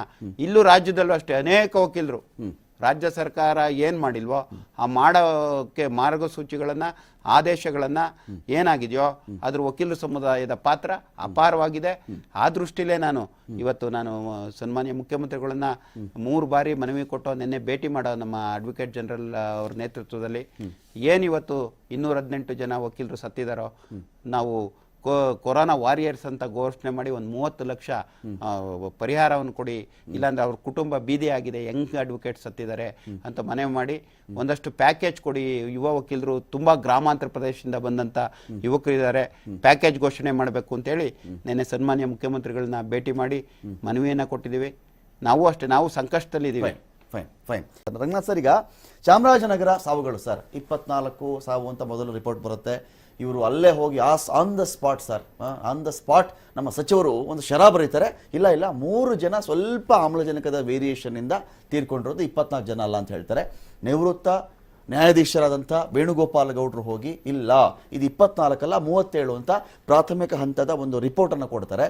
ಬೇಸ್ಡ್ ಆನ್ ದಟ್ ರಿಪೋರ್ಟ್ ನಮ್ಮ ಕಾಳಜಿ ಇರೋದು ಆ ಚಾಮರಾಜನಗರದ ಜನಗಳಿಗೆ, ಆ ಬಡ ಜನ, ಹಾಡಿ ಜನ, ಬುಡಕಟ್ಟು ಜನ, ಮಂಟೇಸ್ವಾಮಿ ಒಕ್ಕಲು, ಮಲೆಮಹದೇಶ್ವರನ ಒಕ್ಕಲು, ಶಾಪಗ್ರಸ್ತ ಜಿಲ್ಲೆ, ಆ ಭಾಗದ ಜನಗಳಿಗೆ ಒಂದು ಪರಿಹಾರ ಸಿಗಲಿ ಅಂತ ನಮ್ಮ ಕಾಳಜಿ ಸರ್. ಯಾರ ಮನೆಯಲ್ಲೇ ಸಾವಾಗಿರಲಿ ಸರ್, ಇಲ್ಲಿ ಆ ಪಕ್ಷ ಇದು ಯಾವುದೂ ಇಲ್ಲ ಸರ್. ನನಗೆ ಒಂದು ಮನೇಲಿ ಸಾವಾಗಿದೆ, ಸಾವಿಗೆ ಪರಿಹಾರ ಯಾರಾದರೂ ಆಗಿರಲಿ ಅದನ್ನು ನಾವು ಕೇಳ್ತಾ ಇದ್ದೀವಿ ಸರ್. ಯಾವಾಗ ಈ ಪರಿಹಾರಕ್ಕೆ ನಾವೇನು ಮಾಡಬೇಕು? ಕೋರ್ಟ್ ನಮಗೆ ಗೈಡ್ ಮಾಡ್ಬೇಕು ಸರ್ ಪ್ಲೀಸ್. ಒಂದು ತಾವು ಹೇಳ್ದಂಗೆ ಮಂತ್ರಿಗಳು ಸುಧಾಕರ್ ಅವರು ಅವತ್ತು ಭೇಟಿ ನೀಡಿದಾಗ 3 ಜನ ಮಾತ್ರ ಆಕ್ಸಿಜನ್ ಕೊರತೆಯಿಂದ ಸತ್ರು, ಇದ್ದವರೆಲ್ಲ ನಾರ್ಮಲ್ಸಿ ಲೇಟಾಗಿ ಬಂದರು ಅಂತ ಹೇಳಿದ್ರು. ಹೈಕೋರ್ಟು PIL ಅಲ್ಲಿ ಒಂದು ಸರ್ಕಾರವನ್ನು ಇದ್ರ ಬಗ್ಗೆ ನೀವು ನ್ಯಾಯಾಂಗ ಒಂದು ಯೋಚನೆ ಮಾಡಿ ಬನ್ನಿ, ಒಬ್ಬರನ್ನ ಸರ್ಕಾರ ಒಂದು ನೇಮಕ ಮಾಡೋಣ ಅಂತ ಹೇಳ್ತಾರೆ.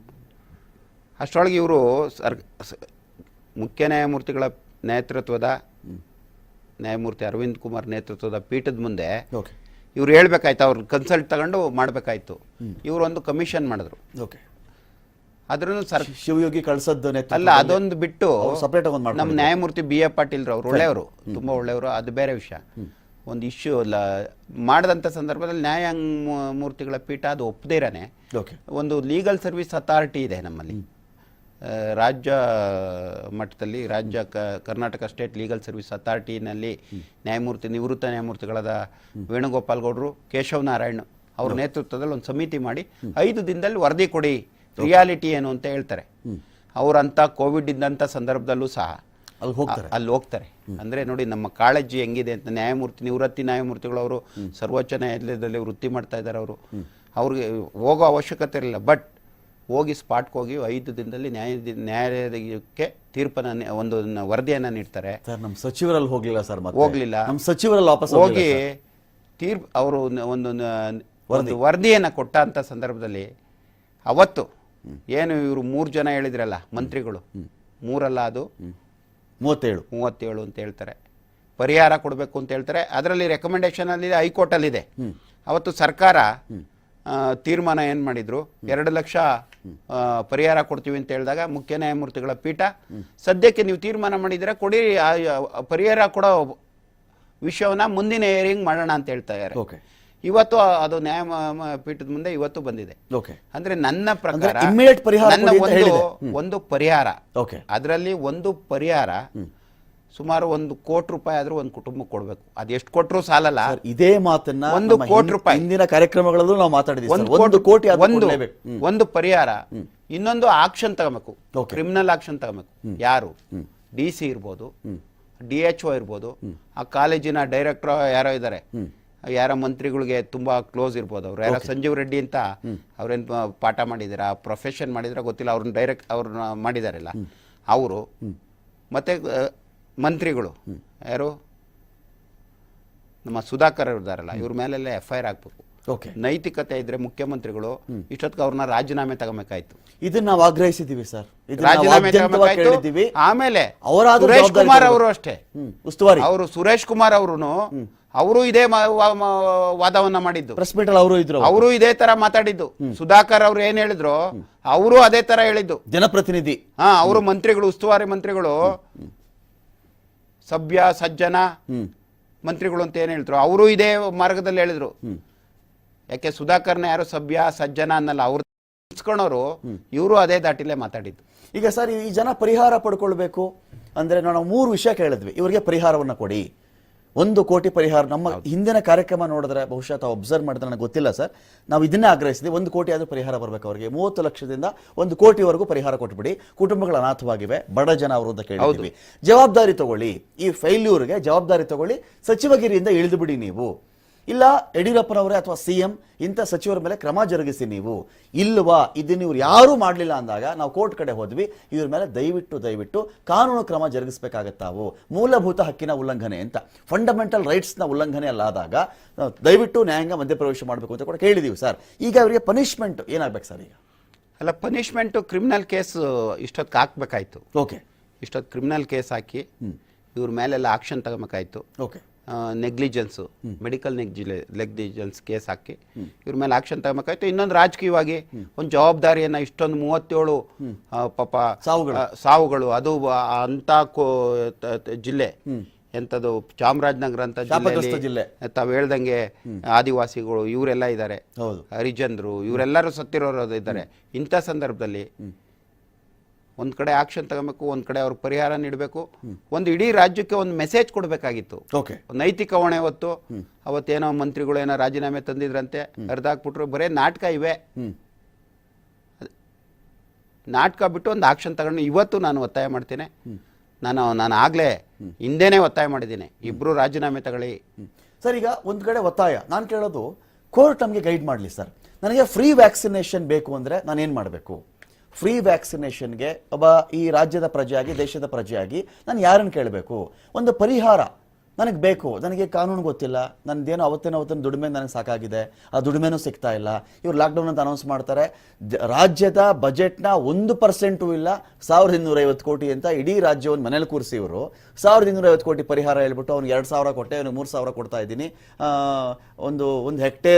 ಒಂದು ಹೆಕ್ಟೇರ್ ಇರ್ತಕ್ಕಂಥವ್ನಿಗೇನೋ ಒಂದು 10,000 ಕೊಡ್ತಾ ಇದ್ದೀನಿ ಹೂ ಬೆಳೆಗಾರನಿಗೆ ಅಂತ ಅನೌನ್ಸ್ ಮಾಡಿದ್ರೆ ಬಿತ್ತನೆ ಬೀಜಕ್ಕೂ ಆಗಲ್ಲ, ಟ್ರ್ಯಾಕ್ಟರ್ ಚಾರ್ಜು ಆಗಲ್ಲ ಸರ್ ಅದು. ಹೀಗಿದ್ದಾಗ ನಾನು ಈ ಫ್ರೀ ವ್ಯಾಕ್ಸಿನೇಷನ್ಗೆ ಅಥವಾ ಟ್ರೀಟ್ಮೆಂಟ್ಗೆ ಅಥವಾ ಸತ್ತ ಮೇಲೆ ಒಂದು ಪರಿಹಾರಕ್ಕೆ ನಾನು ಕೋರ್ಟ್ ನನ್ನನ್ನು ಹೇಗೆ ನಾನು ಅಪ್ರೋಚ್ ಮಾಡಿ? ಸರ್, ಈಗ ಒಂದು ತಾವು ವಲಸೆ ಕಾರ್ಮಿಕರ ಬಗ್ಗೆ ಕಳೆದ ಬಾರಿನೂ ಅಷ್ಟೇ ಪ್ರಥಮ ಬಾರಿಗೆ ತಾವು ಹೇಳಿದ್ರ ನಮ್ಮ ನ್ಯಾಯಾಂಗದಿಂದನೇ ತಪ್ಪಾಗಿತ್ತು, ಸುಪ್ರೀಂ ಕೋರ್ಟಿಂದನೇ ತಪ್ಪಾಗಿತ್ತು. ನಮ್ಮ ದುಷ್ಯಂತವೇ ಹಿರಿಯ ವಕೀಲರು, ಸರ್ವೋಚ್ಚ ನ್ಯಾಯಾಲಯ ಮಾಜಿ ಅಧ್ಯಕ್ಷರು, ಅವ್ರು ಹೇಳಿದ್ರು, ಮಾಜಿ ಮೊನ್ನೆ ನಿವೃತ್ತರಾದ ಮುಖ್ಯ ನ್ಯಾಯಮೂರ್ತಿಗಳ ಬೆಂಚು ಈ ಪರಿಸ್ಥಿತಿ ಕಾರಣ ಅಂತ. ಅಂದ್ರೆ ಟ್ರಾನ್ಸ್ಪರೆನ್ಸಿ ಇಲ್ಲ, ಯಾರು ಸತ್ತೇ ಇಲ್ಲ, ಯಾರು ಬೀದಿಲೇ ಹೋಗಿಲ್ಲ, ರೋಡಲ್ಲೇ ಹೋಗಿಲ್ಲ ಅಂತ ಹೇಳಿದ್ರು ತುಷಾರ್ ಮೆಹ್ತಾ, ಸಾಲಿಸಿಟರ್ ಜನರಲ್, ಸರ್ವೋಚ್ಚ ನ್ಯಾಯಾಲಯ ಒಪ್ತು. ಅಂದ್ರೆ ಇಂಥವ ನಮ್ಮ ನ್ಯಾಯಾಂಗದ ತಪ್ಪಿನ ತೀರ್ಪಿನಿಂದನೂ ಇವತ್ತು ಈ ಪರಿಸ್ಥಿತಿ ಇವತ್ತು ಸರ್ ಮಾಡಿದೆ. ಅವತ್ತು ನಮ್ಮ ನ್ಯಾಯಾಂಗದಿಂದನೂ ತಪ್ಪಾಗಿದೆ. ಇವತ್ತೇನು ಇವ್ರು ಹೇಳ್ತಾರ, ಸದಾನಂದ ಗೌಡ್ರು, CT ರವಿ, ಪ್ರತಾಪ್ ಸಿಂಹ ಹೇಳ್ತಾರಲ್ಲ, ರೆಫೆಲ್ ಹಗರಣ ಇವ್ರ ಪರ ಬಂತಲ್ಲ, ಹೊಗಳಿದ್ದು ಅವತ್ತು ಇವ್ರು ನಾವು ಅದು ಒಳ್ಳೆ ಜಡ್ಜ್ಮೆಂಟ್ ಇವ್ರಿಗೆ, ರೆಫೆಲ್ ಹಗರಣದ್ದು. ಇವತ್ತು ಮಾತ್ರ ಈ ತೀರ್ಪು 1200 ಮೆಟ್ರಿಕ್ ಟನ್ ಆಕ್ಸಿಜನ್ ಕೊಡಿ ಅಂತ ಹೇಳಿದ್ದು ತಪ್ಪಾಗೋಯ್ತು ಇವ್ರಿಗೆ. ಈ ಸಂದರ್ಭದಲ್ಲಿ ಸರ್ವೋಚ್ಚ ನ್ಯಾಯಾಲಯದ ಅವತ್ತು ತಪ್ಪಿನಿಂದ ಅದಾಯ್ತು. ನಮ್ಮ ಇಡೀ ದೇಶದಲ್ಲಿ ಕರ್ನಾಟಕ ಉಚ್ಚ ನ್ಯಾಯಾಲಯ ನ್ಯಾಯಮೂರ್ತಿಗಳಾದ ಮುಖ್ಯ ನ್ಯಾಯಮೂರ್ತಿಗಳಾದ ಅಭಯ್ ಶ್ರೀನಿವಾಸ್ ಓಕ್ ಮತ್ತೆ ನಮ್ಮ ಏನು ಅರವಿಂದ್ ಕುಮಾರ್ ಅವರ ನೇತೃತ್ವದ ಪೀಠ ಅವತ್ತು ದೇಶದಲ್ಲೇ ಪ್ರಥಮ ಬಾರಿಗೆ ಸರ್ವೋಚ್ಚ ನ್ಯಾಯಾಲಯ ಮಾಡದಿರೋ ಕೆಲಸನ ಕರ್ನಾಟಕ ಹೈಕೋರ್ಟ್ ಮಾಡಿ ತೋರಿಸ್ತಾವತ್ತು ವಲಸೆ ಕಾರ್ಮಿಕರ ಬಗ್ಗೆ. ಇವತ್ತು ಪ್ಯಾಕೇಜ್ ಅಲ್ಲಿ ಏನು ಘೋಷಣೆ ಮಾಡಿದಾರಲ್ಲ, ಕಟ್ಟಡ ಕಾರ್ಮಿಕರ ಕಲ್ಯಾಣ ನಿಧಿ ಇದೆಯಲ್ಲ, ಅದು ಅವ್ರ ದುಡ್ಡು, ಅವ್ರಿಗೆ ಸೇರೋಂತ ಸೆಸ್ ಇಂದ ಬಂದಿರೋ 600 ಕೋಟಿ ತಗೊಂಡಿರ್ಬೇಕು ಅದು. ಈಗ ಬಿಲ್ಡಿಂಗ್ ಕಟ್ಟೋ ಒಬ್ಬ ಮಾಲೀಕ ಇಷ್ಟು % ದುಡ್ಡು ಕಟ್ಬೇಕದು ಕಾರ್ಮಿಕ ಕಲ್ಯಾಣ ನಿಧಿ, ಅವ್ರ ದುಡ್ಡನ್ನೇ ಅವ್ರಿಗೆ ಪ್ಯಾಕೇಜ್ ಕೊಡ್ತೀವಿ ಅಂತ ಹೇಳ್ತಿರಲ್ಲ. ಸರ್ಕಾರ ಕೊಟ್ಟಿದ್ದೇನು ಹಾಗಾದ್ರೆ ಅಂತ? ಸರ್ಕಾರ ದುಡ್ಡಲ್ಲ, ಅದು ಅವ್ರ ದುಡ್ಡು, ಅದು ಅವ್ರಿಗೆ ಸಲ್ಬೇಕದು. ಅದು ಕರ್ನಾಟಕ ರಾಜ್ಯ ಲೀಗಲ್ ಸರ್ವಿಸ್ ಅಥಾರಿಟಿ ನ್ಯಾಯಮೂರ್ತಿಗಳಾದ ಗೋಪಾಲ್ ಗೌಡ್ರು ಚೇರ್ಮನ್ ಆಗಿದ್ದಂತ ಸಂದರ್ಭದಲ್ಲಿ ಅದಕ್ಕೊಂದು ಲೈಫ್ ಕೊಟ್ರು. ಇವತ್ತೇನಾದ್ರೂ ಆ ಕಟ್ಟಡ ನಿಧಿ ಇಷ್ಟೊಂದು ಬೆಳೆದಿದ್ರೆ ಅದಕ್ಕೆ ಗೌರವಾನ್ವಿತ ನಿವೃತ್ತ ನ್ಯಾಯಮೂರ್ತಿಗಳಾದ ಗೋಪಾಲ್ ಗೌಡ್ರು ಕಾರಣ. ಇದು 100 ಕೋಟಿ ದುಡ್ಡಿದೆ. ಅದರಲ್ಲಿ ಇವರು ಕಳೆದ ಬಾರಿನೂ ತಾವು ಗೊತ್ತಿರ್ಬೇಕಲ್ಲ, ಅಕ್ಕಿ ಅವೆಲ್ಲ ಕೊಟ್ರು, ಸೀಲ್ ಯಾರೋ ಹಾಕೊಂಡ್ರು. ನಿಜ, ನಮ್ದೇ ಇದು ಅಂತ ಸೀಲ್ ಯಾರೋ ಹಾಕೊಂಡು ಹಂಚಿದ್ರು. ಇನ್ನೊಂದು ಪ್ರಶ್ನೆ ಸರ್, ನನಗೀಗ ನನ್ನ ಅತಿ ದೊಡ್ಡ ಕಾಳಜಿ ಸರ್, ಒಂದು ಫ್ರೀ ವ್ಯಾಕ್ಸಿನೇಷನ್ ಆಗಬೇಕು ನಮ್ಮಲ್ಲಿ ಅಂತ ಹೇಳಿದ್ರೆ, ನಮ್ಮ ಕಣ್ಣು ಮುಂದೆ ನೀವಿದ್ದೀರಿ, ನಿಮ್ಮ ಕಡೆದೊಂದು PAL ಆಗ್ಬೋದಾ ಸರ್? ಈಗ ಆಲ್ರೆಡಿ ನ್ಯಾಯಾಲಯದಲ್ಲಿ ಆ ವಿಷಯ ಇದೆ. ಇವತ್ತು ಒಂದು ಆದೇಶ ಮಾಡಿದ್ದಾರೆ, ನೀವು ಯಾರ್ಯಾರಿಗೆ ಫ್ರಂಟ್ ಲೈನ್ ವರ್ಕರ್ ಅಂತ ಯಾರು ಹೇಳಿದ್ದೀರಾ, ಯಾವ ಲಿಸ್ಟಲ್ಲಿ ಯಾರ್ಯಾರು ಇದ್ದಾರೋ ಅವ್ರನ್ನೆಲ್ಲ ನೀವು ಗುರುತಿಸ್ಬೇಕು, ನೋಡಲ್ ಆಫೀಸರ್ಸ್ ಅಪಾಯಿಂಟ್ ಮಾಡಬೇಕು. ನೀವು ಅವ್ರಿಗೆ ಫಸ್ಟ್ ವ್ಯಾಕ್ಸಿನೇಷನ್, ಎಲ್ಲರಿಗೂ ಉಚಿತ ವ್ಯಾಕ್ಸಿನೇಷನ್ ಕೊಡಬೇಕು ಅಂತಾನೆ ಇರೋದು, ಕೊಡಬಾರ್ದು ಅಂತ ಎಲ್ಲೂ ಇಲ್ಲ. ಈ ಸಂದರ್ಭ ಸೃಷ್ಟಿ ಮಾಡಿದಾರೆ ಅಷ್ಟೇ. ನೀವು ಪ್ರೈವೇಟ್ ಹಾಸ್ಪಿಟಲ್ ಹೋಗಿ ಅಂತ, ಯಾಕೆಂದ್ರೆ ಇಲ್ಲಿ ಇಲ್ಲ ಅಂತ ಬೈದಿ ವಾತಾವರಣದಿಂದ ಈಗ ಆಕ್ಸಿಜನ್ ಸಿಕ್ಲಿಲ್ಲ, ಬೆಡ್ ಸಿಕ್ಲಿಲ್ಲ, ICU ಇಲ್ಲ, ಇಂಜೆಕ್ಷನ್ ಇಲ್ಲ, ಪ್ರೈವೇಟ್ ವಿಧಿ ಇಲ್ಲ. 1500 ರೂಪಾಯಿ ಅಲ್ವೇನಪ್ಪ, ಅಲ್ಲಿ 10 ಲಕ್ಷ 5 ಲಕ್ಷ ಇವೆಲ್ಲ ನೋಡಿ. ಈ ಪ್ರೈವೇಟ್ ಹಾಸ್ಪಿಟ್ಲ್ಗೆ ಹೋಗಿ, ಇಲ್ಲಿ ಪಾಲಿಸಿ ಇರೋದು ಫ್ರೀ. ಸ್ಟೇಟ್ ಗೌರ್ಮೆಂಟ್ 18 ರಿಂದ 44 ವರ್ಷದವ್ರಿಗೆ ಸ್ಟೇಟ್ ಗೌರ್ಮೆಂಟ್ ಫ್ರೀ ಕೊಡಬೇಕು, 45 ರಿಂದ ಸೆಂಟ್ರಲ್ ಗೌರ್ಮೆಂಟ್ ಫ್ರೀ ಕೊಡಬೇಕು ಅಂತಾನೆ ಇರೋದು. ಸೃಷ್ಟಿ ಮಾಡಿ ಭಯದ ವಾತಾವರಣ ನಿರ್ಮಾಣ ಮಾಡಿದ್ರೆ ಏನ್ ಮಾಡ್ತಾರೆ ಹೇಳಿ? ಅಲ್ಲೂ ಬೆಳಗ್ಗೆ ಅದೇ 5 ಗಂಟೆ ಮಧ್ಯಾಹ್ನ 5 ಗಂಟೆ, ಬೆಳಗ್ಗೆ 5 ಗಂಟೆಗೆ ನಿಂತವರು ಮಧ್ಯಾಹ್ನ ಸಾಯಂಕಾಲ 5 ಗಂಟೆ ಗಂಟ ನಿಂತ್ಕೊಂಡಿದ್ದಾರೆ ಕ್ಯೂ. ಓಕೆ. ಈ ಪ್ರೈವೇಟ್ ಹಾಸ್ಪಿಟಲ್ ಅಲ್ಲೂ ಹೋದ ತಕ್ಷಣನೇ ಸಿಗ್ತಾ ಇಲ್ಲ, ಅಲ್ಲೂ ಭಯ, ಸದ್ಯಕ್ಕೆ ಸಿಗ್ತಲ್ಲಪ್ಪ, ಓಕೆ, ಇಂಜೆಕ್ಷನ್ ಹಾಕ್ಸ್ಕೊಂಡೆ ದುಡ್ಡು ಕೊಟ್ಟಿನೂ ಅನ್ನೋ ಪರಿಸ್ಥಿತಿ ನಿರ್ಮಾಣ ಮಾಡಿದ್ದಾರೆ ಇವತ್ತು. ಓಕೆ. ನಾವು ಇವತ್ತು ತಮ್ಗೆ ಹೇಳ್ದಂಗೆ 350 ಒಂದೊಂದು ದಿನ ಲಾಯರ್ಗೆ ಹಾಕ್ಸೋಕೆ ವ್ಯಾಕ್ಸಿನೇಷನ್ನು ಇವತ್ತು ಅಲ್ಲೊಂದು ಆ ವಾರ್ಡಲ್ಲೊಂದು ಇಸ್ಕೊಂಬರ್ತಾರೆ, ಅಲ್ಲೊಂದು ಇಸ್ಕೊಂಬರ್ತಾರೆ, ಬಂದಿಲ್ಲ ಅಂತಾರೆ, ಸಾಯಂಕಾಲ ಮೀಟಿಂಗ್ ಅಂತಾರೆ BBMP-ಯವರು. ಪಕ್ಕದ ತಾಲೂಕಲ್ಲಿ ಹೋದ್ರೆ ಅಲ್ಲಿ ಅವ್ರು ಹೇಳ್ತಾರೆ, ಒಬ್ರು ಮೇಲೆ ಒಬ್ರನ್ನೇ ಹಾಕ್ತಾರೆ. ಇನ್ನೂ ಒಂದು ಸ್ಪಷ್ಟವಾಗಿ ವ್ಯಾಕ್ಸಿನೇಷನ್ ನೀತಿನ ಇನ್ನೂ ಪರ್ಫೆಕ್ಟ್ ಆಗಿ ಮಾಡಿಲ್ಲ ಇಲ್ಲಿ ಕರ್ನಾಟಕದಲ್ಲಿ. ಕರೆಕ್ಟ್. ಈಗ ಒಂದು ಪರಿಹಾರಕ್ಕೆ ಬರ್ತೀನಿ ಸರ್. ನಾನು ಪರಿಹಾರ ಬೇಕು ಸರ್ ನನಗೆ ಚಾಮರಾಜನಗರದ ಸಾವುಗಳಿಗೋ ಅಥವಾ ಈಗೇನಾಗಿದೆ, ಒಂದು ದೊಡ್ಡ ಗುಂಪು ಸರ್, ಸುಮಾರು ಜನ ತೀರ್ಕೊಂಡ್ರು ಚಾಮರಾಜನಗರ ಅಂತ ಬಂದಾಗ. ಸಹಜವಾಗಿ ಮಾಧ್ಯಮದ ಅಟೆನ್ಷನ್ನು, ರಾಜ್ಯದ ಕಡೆ ಗಮನವೋ ಹೋಗಿದ್ದು ನಿಜ. ಆದರೆ ಅನೇಕ ಆಸ್ಪತ್ರೆಗಳಲ್ಲಿ ರೆಮ್ಡಿಸಿವಿರ್ ಇಲ್ಲದೆ ಸತ್ತು ಹೋಗಿದ್ದಾರೆ, ಆಮ್ಲಜನಕ ಇಲ್ಲದೆ ಸತ್ತು ಹೋಗಿದ್ದಾರೆ, ಬೆಡ್ ಸಿಗದೆ ಸತ್ತು ಹೋಗಿದ್ದಾರೆ, ಆಂಬ್ಯುಲೆನ್ಸ್ ಇನ್ ಟೈಮ್ ಸಿಗದೆ, ಆಂಬ್ಯುಲೆನ್ಸ್ ವಸೂಲಿ, ಅಲ್ಲೂ ದೊಡ್ಡ ವಸೂಲಿ ನಡೀತು ಸಾಕಷ್ಟು ದಿನಗಳ ಕಾಲ, ಅದು ಸರಿಯಾದ ಸಮಯಕ್ಕೆ ಸಿಗದೆ ಸತ್ತು ಹೋದ್ರಲ್ಲ. ಈ ಜನಗಳಿಗೂ ಪರಿಹಾರ ಬರಬೇಕು, ಅಂಥ ಅಮಾಯಕ ಜನಗಳ ಸಾವಿಗೂ ಪರಿಹಾರ ಬರಬೇಕು ಅಂತ ಹೇಳಿದ್ರೆ ನಮಗೆ ಕೋರ್ಟ್ ಗೈಡ್ ಮಾಡ್ಬೇಕು ಸರ್. ದಯವಿಟ್ಟು ಈ ವಿಚಾರದಲ್ಲಿ ವರದಿ ಆಧಾರಿತವಾಗಿ ಒಂದು ಚಾಮರಾಜನಗರ ಇಶ್ಯೂನೇ ಸೆಪರೇಟ್ ನೋಡೋಣ. Okay, fine. ಅದು ಊಹೆಗೂ ನಿಲುಕದಂತ ಒಂದು, ಓಕೆ, ನಾವಾಗ ನಾವು ಮರ್ಡರ್ ಮಾಡಿದೀವಿ ಅನ್ನೋದು ಬೇರೆ, ಜೀವಂತವನ್ನ ಸಾಯಿಸಿರೋಂಥದ್ದಕ್ಕೂ ಅದಕ್ಕೂ ವ್ಯತ್ಯಾಸ ಇಲ್ಲ. ಓಕೆ, ಅದರದ್ದು ತಾವು ಹೇಳ್ದಂಗೆ ಒಂದು ಕಡೆ ಪರಿಹಾರ. ಇನ್ನು ಈ ಕೋವಿಡ್ ಪರಿಸ್ಥಿತಿಯಲ್ಲಿ ಆಕ್ಸಿಜನ್ ಸಿಗ್ದಿರಾ, ಹಾಸ್ಪಿಟಲ್ ಬೆಡ್ ಸಿಗ್ದಿರಾ, ಈಗ ನಮ್ಮ ಅಡ್ವೊಕೇಟ್ಸು ನಾವೇನು ಒತ್ತಾಯ ಮಾಡ್ತಾ ಇದೀವಿ, 30 ಲಕ್ಷ ತಕ್ಷಣ ನೀವು ನಮ್ಮ ವಕೀಲರಿಗೆ ಆ ಕುಟುಂಬಕ್ಕೆ ಪರಿಹಾರ ನೀಡಿ ಅಂತ ಒತ್ತಾಯ ಮಾಡ್ತೀವಿ. ಅದೇ ರೀತಿ ಎಲ್ಲರಿಗೂ ಅಷ್ಟೇ 30 ಲಕ್ಷ ನಾನು ಇಡೀ ಯಾರು ಸತ್ತಿದಾರೋ ಆ ಕುಟುಂಬಕ್ಕೆಲ್ಲ ಈ ಸರ್ಕಾರ ಪರಿಹಾರವನ್ನು ನೀಡಬೇಕು ಅಂತೇಳಿ ನಾನು ಒತ್ತಾಯ ಮಾಡ್ತೀನಿ. ಮತ್ತಷ್ಟು ಮಾತನಾಡೋದಿದೆ ಸರ್, ಮತ್ತಷ್ಟು ಮಾತನಾಡೋದಿದೆ. ಕಾಂಪನ್ಸೇಷನ್ ಬಗ್ಗೆ, ಒಂದು ಫ್ರೀ ವ್ಯಾಕ್ಸಿನೇಷನ್ ಬಗ್ಗೆ ಇಷ್ಟು ಸ್ಟ್ರಗಲ್ ಮಾಡಬೇಕಾ ಈ ದೇಶಕ್ಕೆ, ಇಷ್ಟೊಂದು ಟ್ಯಾಕ್ಸ್ ಕಟ್ಟಿ ನಾವು ಅಂತ ನಮ್ಮ ಪ್ರಶ್ನೆ ಇದೆ. ನಮ್ಮ ತೆರಿಗೆ ಕಟ್ಟುವುದ್ರ ಬಗ್ಗೆ ನಮ್ಮ ತಕರಾರೇ ಇಲ್ಲ. ನಮ್ಮ ಪ್ರಾಣ ಉಳಿಸಿ ಅಂತ ಕೇಳಿದಾಗ, ಒಂದು ವ್ಯಾಕ್ಸಿನ್ ನಮಗೆ ಫ್ರೀ ಕೊಡಿಸಿ ಅಂತ ಕೇಳಿದಾಗ ಆಗ ನಮ್ಮ ಕಡೆಯಿಂದ ಸಮಸ್ಯೆ ಬಂದುಬಿಡುತ್ತಾ? ನಿಮ್ಮ ಮೇಲೆ ಕ್ರಮ ಯಾಕೆ ಜರುಗಿಸಬಾರ್ದು, ನೀವು ಮಾಡಿದಂಥ ನಿಮ್ಮನ್ನ ಮರ್ಡರರ್ಸ್ ಅಂತ ನಾವು ಯಾಕೆ ಕರಿಬಾರ್ದು ಅಂತ ಕೂಡ ಒಂದು ಕೋರ್ಟ್ನ ಅಬ್ಸರ್ವೇಷನ್ ಇರುತ್ತೆ. ಚುನಾವಣಾ ಆಯೋಗವನ್ನು ತರಟೆಗೆ ತೆಗೆದುಕೊಂಡಂಥ ಪರಿಯದು.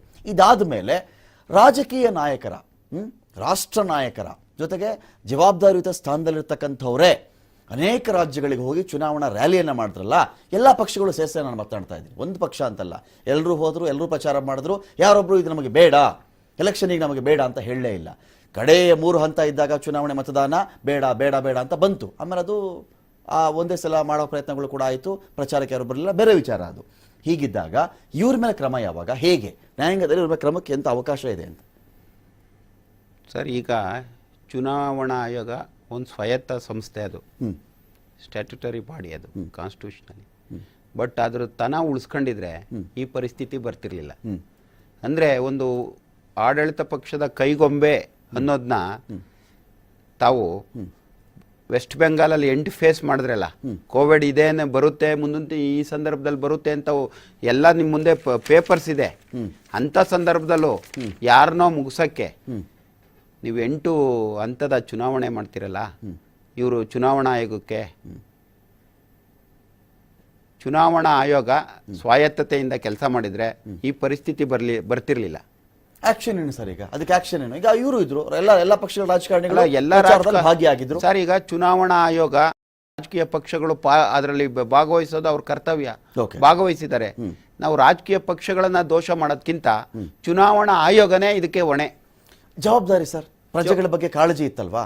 ಅಂದ್ರೆ ಪೊಲಿಟಿಕಲ್ ಪಾರ್ಟಿ ಮಾತ್ರ ಭಾಗಿಯಾಗಿರಲ್ಲ ಸರ್, ಅಲ್ಲಿ ಪೊಲಿಟಿಕಲ್ ಪಾರ್ಟಿ ಭಾಗಿಯಾಗಿರಲಿಲ್ಲ. ಅಲ್ಲೇನಾಗಿತ್ತು ಅಂದ್ರೆ ದೇಶದ ಪ್ರಧಾನಿಗಳಾದಿಯಾಗಿ, ಅದೇ ರಾಜ್ಯದ ಮುಖ್ಯಮಂತ್ರಿಗಳಾದಿಯಾಗಿ ಒಳ್ಳೆ ಸ್ಥಾನದಲ್ಲಿದ್ದಂಥವ್ರೆ ಚುನಾವಣಾ ರ್ಯಾಲಿಯಲ್ಲಿ ಭಾಗವಹಿಸಿದ ನಿಜ. ಅಂದ್ರೆ ಪ್ರಜೆಗಳ ಬಗ್ಗೆ ಪ್ರೀತಿ ಇದ್ದಿದ್ರೆ ನನ್ನ ಪ್ರಜೆಗಳಿಗೆ ಹರಡಬಾರದು, ಮಾಸ್ಕ್ ಹಾಕಿಲ್ಲ ಇವರು, ಸಾಮಾಜಿಕ ಅಂತರ ಇಲ್ಲ, ಈ ಜಾತ್ರೆ ಮಾಡೋ ಸಮಯ ಇದಲ್ಲ, ಆ ಕಾಳಜಿ ಇರಬೇಕಾಗಿತ್ತಲ್ವ ಅಂತ ನಾನು ಕೇಳ್ತಾರೆ. ಅಲ್ಲ, ನಿಜವಾಗ್ಲೂ ಕಾಳಜಿ ಇರಲೇಬೇಕಾಗಿತ್ತು. ಬೇರೆ ಕಡೆ ಬಂದ್ರೆ ಫೈನ್ ಹಾಕ್ತಾರೆ ಸರ್, ಬೇರೆ ಕಡೆ ಬಂದ್ರೆ ಫೈನ್ ಹಾಕ್ತಾರೆ. ಅದೇ ದೃಷ್ಟಿಯಿಂದ ನೀವು ಎಲೆಕ್ಷನ್ ಆ ಸಂದರ್ಭದಲ್ಲಿ ಬೇಕಾಗಿರಲಿಲ್ಲ, ಇಲ್ಲ ಮೊದಲೇ ಮಾಡ್ಬೋದಾಯ್ತು. ಮೊದಲೇನೆ ಅಷ್ಟು ಲಾಂಗ್ ಗ್ಯಾಪ್ ಕೊಟ್ಟು ಮಾಡೋ ಬದಲು ನೀವು ಕೊನೆ 3 ಹಂತಗಳು 4 ಹಂತಗಳಲ್ಲಿ ಒಂದಷ್ಟು ಪೀಕ್ ಬಂದಲ್ಲ, ಅದಕ್ಕೆ ಮೊದಲೇನೆ ಈಗ ಚೆನ್ನೈಯಲ್ಲಿ ಒಂದೇ ಸ್ಟೇಜ್ ಅಲ್ಲಿ ಮಾಡಿದ್ರು,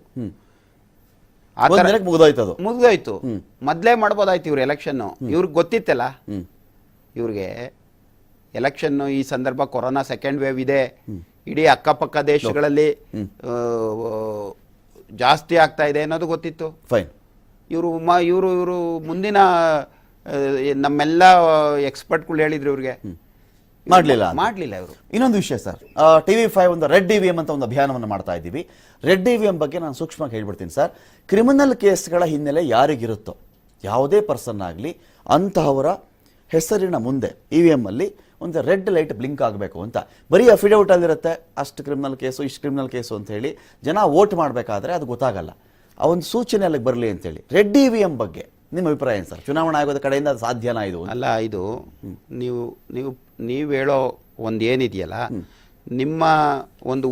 ನಿಮ್ಮ ಒಂದು ನಿಲುವಿಗೂ ಪ್ರಾಕ್ಟಿಕಲ್ಗೂ ವ್ಯತ್ಯಾಸ ಇದೆ. ಓಕೆ, ಯಾಕೆ ಹೇಳ್ತೀನಿ ಅಂತೇಳಿ, ಇವತ್ತು ಒಬ್ಬ ರಾಜಕಾರಣಿ, ಒಬ್ಬ ಶಾಸಕ ಒಂದು ಮೂಲಭೂತ ಸೌಲಭ್ಯ ಇಲ್ಲ ಅಂತೇಳಿ ಅಲ್ಲೆಲ್ಲ ಧರಣಿ ಮಾಡ್ತಾ ಇರ್ತಾನೆ. ಯಾರೋ ಒಂದು ಪಕ್ಷದ ಇನ್ನೊಬ್ಬನ ಒಂದು ಕಲ್ಲು ಹೊಡಿತಾನೆ, ಅವ್ರ ಮೇಲೆ ಒಂದು ಕ್ರಿಮಿನಲ್ ಕೇಸ್ ಹಾಕ್ತಾನೆ. ಓಕೆ, ಈ ದೇಶದಲ್ಲಿ ನೀವು ನೋಡ್ತಾ ಇದ್ದೀರಾ, ಯಾರು ಬೇಕಾದರೂ CBI ಹಾಕ್ಬೋದು, ED ಆಗ್ಬೋದು. ಇವತ್ತು ಮಿಸ್ಯೂಸ್ ಮಾಡ್ಕೊಳೋ ಅಂಥ ಸಂದರ್ಭದಲ್ಲಿ ಒಂದು ಹಗೆತನ, ಒಂದು ಸೇಡು ಮನೋಭಾವ ಇರೋಂಥ ಸಂದರ್ಭದಲ್ಲಿ, ಇಂಥದ ದೇಶದಲ್ಲಿ ಇದು ಪ್ರಾಕ್ಟಿಕಲ್ ಅಲ್ಲ. ಫೈನ್. ಒಂದು ನಿಮ್ಮ ಪಾಯಿಂಟನ್ನು ನಾನು ತಗೊಳ್ತಾ ಇದ್ದೀನಿ. ಅದರ ಜೊತೆಗೆ ಒಂದು ಪ್ರಶ್ನೆ ಕೇಳ್ತೀನಿ ಸರ್. ಇದು ಈ ವಿಷಯಕ್ಕೆ ಇದೇನೋ ಚಿಕ್ಕದಾಗೇನೋ ಆಗಿತ್ತು ಅಂತ ಹೇಳಿ, ಇನ್ನೊಂದು ಕಡೆ ಕೊಲೆ ಕೇಸಲ್ಲಿ ಒಂದಷ್ಟು ಆರೋಪ ಇರಬಹುದು ಒಬ್ಬರ ಮೇಲೆ, ದರೋಡೆ ಕೇಸಲ್ಲಿ ಇರಬಹುದು, 25 ಕೇಸು 200 ಕೇಸ್ ಇರೋರನ್ನು ಕೂಡ ನಾವು ನೋಡಿದ್ದೀವಿ ಸರ್. ಕ್ರಿಮಿನಲ್ ಕೇಸ್ಗಳು ಈಗಲೂ ಫೈಟ್ ಮಾಡ್ತಾ ಇದ್ದಾರೆ ಅವರು.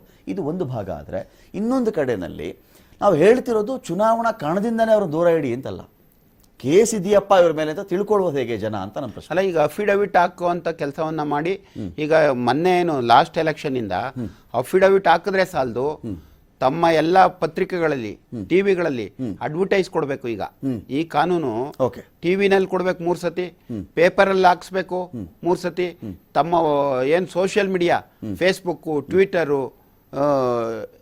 ಏನಿದೆಯೋ ಅದರಲ್ಲೂ 3 ಸತಿ ಕೊಡಬೇಕು ಅಂತ ಈಗ ಆದೇಶ ಇದೆ. ಅದೇ ಸಾಕು. ಓಕೆ, ಜನ ಮರ್ತು ಬಿಡ್ತಾರೇನೋ ಅಂತ ಸರ್. ವೋಟಿಂಗ್ ಡೇ ಬರೋ ವೇಳೆಗೆ ಮರ್ತು ಹೋಗ್ಬಿಡುತ್ತಾ ಜನಗಳಿಗೆ? ಅಂದ್ರೆ ಹಂಗಾದ್ರೆ ಈ ಘಟನೆಗಳೆಲ್ಲ ಇನ್ 3 ವರ್ಷ ಎಲೆಕ್ಷನ್ ಬಂದಾಗ ಮರ್ತು ಬಿಟ್ರೆ ನಮ್ ಜನಸಾಮಾನ್ಯರು ಅದಕ್ಕಿಂತ ಇನ್ನೇನ್ ದಡ್ರು ಅಂತ ಯಾರು ಹೇಳಕ್ಕಾಗಲ್ಲ. 3 ವರ್ಷದಲ್ಲಿ ಮರಿತಾರೆ. ತಾವ್ ಹೇಳೋದಾದ್ರೆ ನೀವು ಸ್ಟಾರ್ಟಿಂಗ್ 21 ತಿಂಗಳ ಹಿಂದೆ ಅಫಿಡವಿಟ್ ಹಾಕಿರ್ತಾನೆ, 22ನೇ ದಿನಕ್ಕೋ 27ನೇ ದಿನಕ್ಕೋ ಎಲೆಕ್ಷನ್ ಇರೋಕ್ ಮುಂಚೆನೆ ಟಿವಿ ನಲ್ಲಿ, ಪೇಪರ್ ನಲ್ಲಿ, ಸೋಷಿಯಲ್ ಮೀಡಿಯಾದಲ್ಲಿ ನೋಡು ಮರ್ತು ಬಿಟ್ರೆ ಇನ್ನು 3 ವರ್ಷದ್ದು 2 ವರ್ಷದ್ದು ಇನ್ನು ಎಲ್ ಗ್ಯಾಪ್ ಇರುತ್ತೆ. EVM ಬಂದ್ರೆ ಒಂದು ನೆನಪಾಗುತ್ತೆ ಅನ್ನೋ ಅಂತ ಅಷ್ಟೇ ಸರ್. ನಮ್ಗೇನಂದ್ರೆ ಇಡೀ ನಮ್ಮ ಪಾರ್ಲಿಮೆಂಟು, ನಮ್ಮ ವಿಧಾನಸೌಧ ಅಥವಾ ಆಯಾ ರಾಜ್ಯಗಳ ವಿಧಾನಸಭೆ ಅಥವಾ ಪರಿಷತ್ತು ಎಲ್ಲ ಕಡೆ ಇಲ್ಲ, ಕೆಲವು ರಾಜ್ಯಗಳಲ್ಲಿ ಅದು ಇಲ್ಲ ಪರಿಷತ್ತು ಅಂತ ಹೇಳಿ. ಇಂಥ ಕಡೆಗಳಲ್ಲಿ ಕ್ರಿಮಿನಲ್ ಆರೋಪ ಮುಕ್ತ ಜನಪ್ರತಿನಿಧಿ ಇದ್ರೆ ಸ್ವಾರ್ಥ ಇರಲ್ಲ ಅಲ್ಲಿ ಅಂತ. ಅಲ್ಲ, ಇದು ಟೋಟಲಿ ಪ್ರಾಕ್ಟಿಕಲ್ ಆಗಲ್ಲ ಸರ್. ಓಕೆ, ನನ್ನ ಅಭಿಪ್ರಾಯದಲ್ಲಿ ಪ್ರಾಕ್ಟಿಕಲ್ ನೋಡಿದಾಗ ನೀವು ನ್ಯಾಯಾಲಯದಲ್ಲಿ ನಿರ್ದೋಷಿ, ಅಪರಾಧಿ, ಆರೋಪಿ ಇವೆಲ್ಲ ವ್ಯತ್ಯಾಸಗಳಿವೆ. ನೀವು ಏಕ್ದಮೆ ಇವತ್ತಿನ ಪರಿಸ್ಥಿತಿನಲ್ಲಿ ಯಾರನ್ನ ಬೇಕಾದ್ರೂ FIR ಹಾಕ್ಬೋದು. ರಾಜಕೀಯ ಯಾರು ಸರ್ಕಾರ ನಡೆಸ್ತಾರೋ, ಪೊಲೀಸ್ ಇಲಾಖೆ ಅವರ ಕಪಿ ಮುಷ್ಟಿಲಿ ಇರ್ತದೆ. ಆ ದೃಷ್ಟಿಯಲ್ಲಿ ಇದು ಪ್ರಾಕ್ಟಿಕಲಿ ಕಷ್ಟ. ಅಂದ್ರೆ ಅಲ್ಲ ಅನ್ನೋದು ನನ್ನ ಮಟ್ಟದ ಮಾಧ್ಯಮದಲ್ಲಿ ಮತ್ತೆ 3 ಬಾರಿ ಇವರಿಗೆ ಇರತಕ್ಕಂತ ಅಫಿಡವಿಟ್ ಗಳನ್ನ ಪ್ರಸಾರ ಮಾಡಬೇಕು. ಕ್ರಿಮಿನಲ್ ಕೇಸು, ಇವರ ಹಣ, ಒಡವೆ, ಆಸ್ತಿ, ಎಷ್ಟು ಇವ್ರ ಆಸ್ತಿಲಿ ವೃದ್ಧಿ ಆಗಿದೆ, ಯಾರ ಹೆಸರಲ್ಲಿ ಏನೇನು ಆಸ್ತಿ ಇದೆ, ಚರಾಸ್ತಿ, ಸ್ಥಿರಾಸ್ತಿ, ಇವೆಲ್ಲ ಬರಬೇಕು ಅಂತ ಹೇಳ್ತಾ ಇದ್ದಾರೆ. ಇನ್ನೊಂದು ಕಡೆ ಸರ್, ರಾಜಧರ್ಮ ಪಾಲನೆ ಆಗ್ತಾ ಇದೆಯಾ ಸರ್? ರಾಜಧರ್ಮ ಅಂದ್ರೆ ನಥಿಂಗ್ ಬಟ್ ಏನಂದ್ರೆ ಜಾತಿ ಭೇದ ಮಾಡದೆ, ಧರ್ಮಗಳ ಭೇದವನ್ನು ಮಾಡದೆ, ಭಾಷೆ ಭೇದವನ್ನು ಮಾಡದೆ, ಜನಾಂಗ, ಅವನು ವೃದ್ಧನ ಚಿಕ್ಕವನ, ಇದ್ಯಾವ ಭೇದ ಭಾವವನ್ನು ಮಾಡದೆ ಆಳ್ವಿಕೆ ಇರಬೇಕು ಅಂತ ಹೇಳಿ ರಾಜಧರ್ಮ ಹೇಳುತ್ತೆ ಸರ್. ನಡೀತಾ ಇದೆಯಾ ಸರ್? ಭಾರಿ ಕಷ್ಟದ ಸಂದರ್ಭ ಇದು. ಇದೆಯಲ್ಲ, ಈ ಕ್ವಶನ್ಗೆ ಈ ದೇಶ ಹೆಂಗ್ ನಡೀತಾ ಇದೆ ಅಂತ ತಮ್ಗೆ ಗೊತ್ತಿದೆ. ಇದಕ್ಕೆಲ್ಲ ತದ್ವಿರುದ್ಧವಾಗೇ ನಡೀತಾ ಇರೋದು. ರಾಜಧರ್ಮಕ್ಕೆ ವಿರುದ್ಧವಾದ ಧರ್ಮಗಳೆಲ್ಲ ದಂಡಗಳೆಲ್ಲ ಉಪಯೋಗಿಸೇ ರಾಜಕೀಯ ಮಾಡ್ತಾ ಇರೋದು. ಅಂತ ಪರಿಸ್ಥಿತಿಯಲ್ಲಿ ಇದೀವಿ ನಾವು ಇವತ್ತು. ಆದ್ರೆ ನಡೀಬೇಕು. ರಾಜ್ಯ ಧರ್ಮದಿಂದ ರಾಜ್ಯವನ್ನ, ರಾಷ್ಟ್ರವನ್ನ ನಡೆಸಿದ್ರೆ ಅದು ನಾವೆಲ್ಲ ಇರಬೇಕಾದ್ರೆ ನಮ್ಮಂಥವರೆಲ್ಲ ನೋಡಿದ್ರೆ ನಾವೇ ಪುಣ್ಯವಂತರು. ಅಂದ್ರೆ ಈಗ ಧರ್ಮದ ಕತ್ತಿ ತಗೋತಾರೋ, ಭಾಷೆ ಕತ್ತಿ ತಗೋತಾರೋ, ಗಡಿ ಕತ್ತಿ ತಗೋತಾರೋ, ನದಿಗೆ ಸಂಬಂಧಪಟ್ಟಂತ ಕತ್ತಿ ತಗೋತಾರೋ, ಜಾತಿ ಕತ್ತಿ ತಗೋತಾರೋ, ಕುತ್ತಿಗೆ ಕಟ್ಟಾಗೋದು ನಮ್ದೇ ಅಲ್ವಾ ಸರ್? ಅದೇ ಕಾಮನ್ ಮ್ಯಾನ್ದು ಹೌದು ಅಲ್ವಾ? ನಾಯಕರು ಚೆನ್ನಾಗೇ ಇರ್ತಾರೆ. ಆ ನಾಯಕರು ಇವತ್ತು ಈ ಪಾರ್ಟಿ, ನಾಳೆ ಆ ಪಾರ್ಟಿ, ಅಲ್ಲಿಂದ ಇಲ್ಲಿಗೆ ಜಿಗಿ, ಅವ್ರ ಸರ್ಕಾರ ಬೀಳ್ಸು, ಈ ಸರ್ಕಾರ ಮಾಡು, ಅವ್ರಿಗೇನು ಚಿಹ್ನೆ ವ್ಯತ್ಯಾಸನೂ ಏನೂ ಅಲ್ಲ ಸರ್. ಕಾರ್ಯಕರ್ತರು ಮಾತ್ರ ಹೊಡೆದಾಡ್ಕೊಂಡು, ಕೇಸ್ಗಳು ಹಾಕಿಸ್ಕೊಂಡು, ಜೀವನ ಪೂರ್ತಿ ಒದ್ದಾಡಿ, ಮನೆ ಮಕ್ಕಳನ್ನೆಲ್ಲ ಬೀದಿಗೆ ತಂದು ಈ ಪರಿಸ್ಥಿತಿ ಅಲ್ಲ, ಇರಬೇಕು. ಹೋರಾಟ ಮಾಡಿದವರೆಲ್ಲ ಇವತ್ತು ಎಲೆಕ್ಟ್ ಆಗಬೇಕು ಅಂತ ಇಲ್ಲ. ಯಾವುದೋ ಒಂದು ಎಮೋಷನಲ್ ಇಶ್ಯೂನೋ, ಯಾವುದೋ ಒಂದು ಪಾರ್ಟಿ ಆಧಾರದ ಮೇಲೋ ಗೆದ್ದು ಅವ್ರ ಜನಗಳ ಮಧ್ಯೆ ಇಲ್ದಿರನೇ ಗೆಲ್ಲೋ ಅಂಥದ್ದು. ಪಾರ್ಟಿ ಚಿಹ್ನೆ ಇಟ್ಕೊಂಡು ಗೆಲ್ಲೋ ಅಂಥವ್ರು ಇದ್ದಾರೆ. ಅವರು 5 ವರ್ಷಕ್ಕೆ ಪಾರ್ಟಿ ಚಿಹ್ನೆ ಮೇಲೆ ಗೆಲ್ತಾರೆ. ಜನದ ಕೆಲಸ ಮಾಡಬೇಕು ಅಂತ ಏನಿರಲ್ಲ ಇವತ್ತಿನ ಪರಿಸ್ಥಿತಿ. ರಾಜಧರ್ಮದ ವಿಚಾರಕ್ಕೆ ಸಂಬಂಧಪಟ್ಟಂತೆ ಅಜಾತ ಶತ್ರು ಅಟಲ್ ಬಿಹಾರಿ ವಾಜಪೇಯಿ ಅವರು ಏನು ಮಾತನಾಡಿದ್ದಾರೆ ನೋಡೋಣ. मेरा एक ही संदेश है कि वो राजधर्म का पालन करें. राजधर्म ये शब्द काफी सार्थक है. मैं उसी का पालन कर रहा हूँ, पालन करने का प्रयास कर रहा हूँ.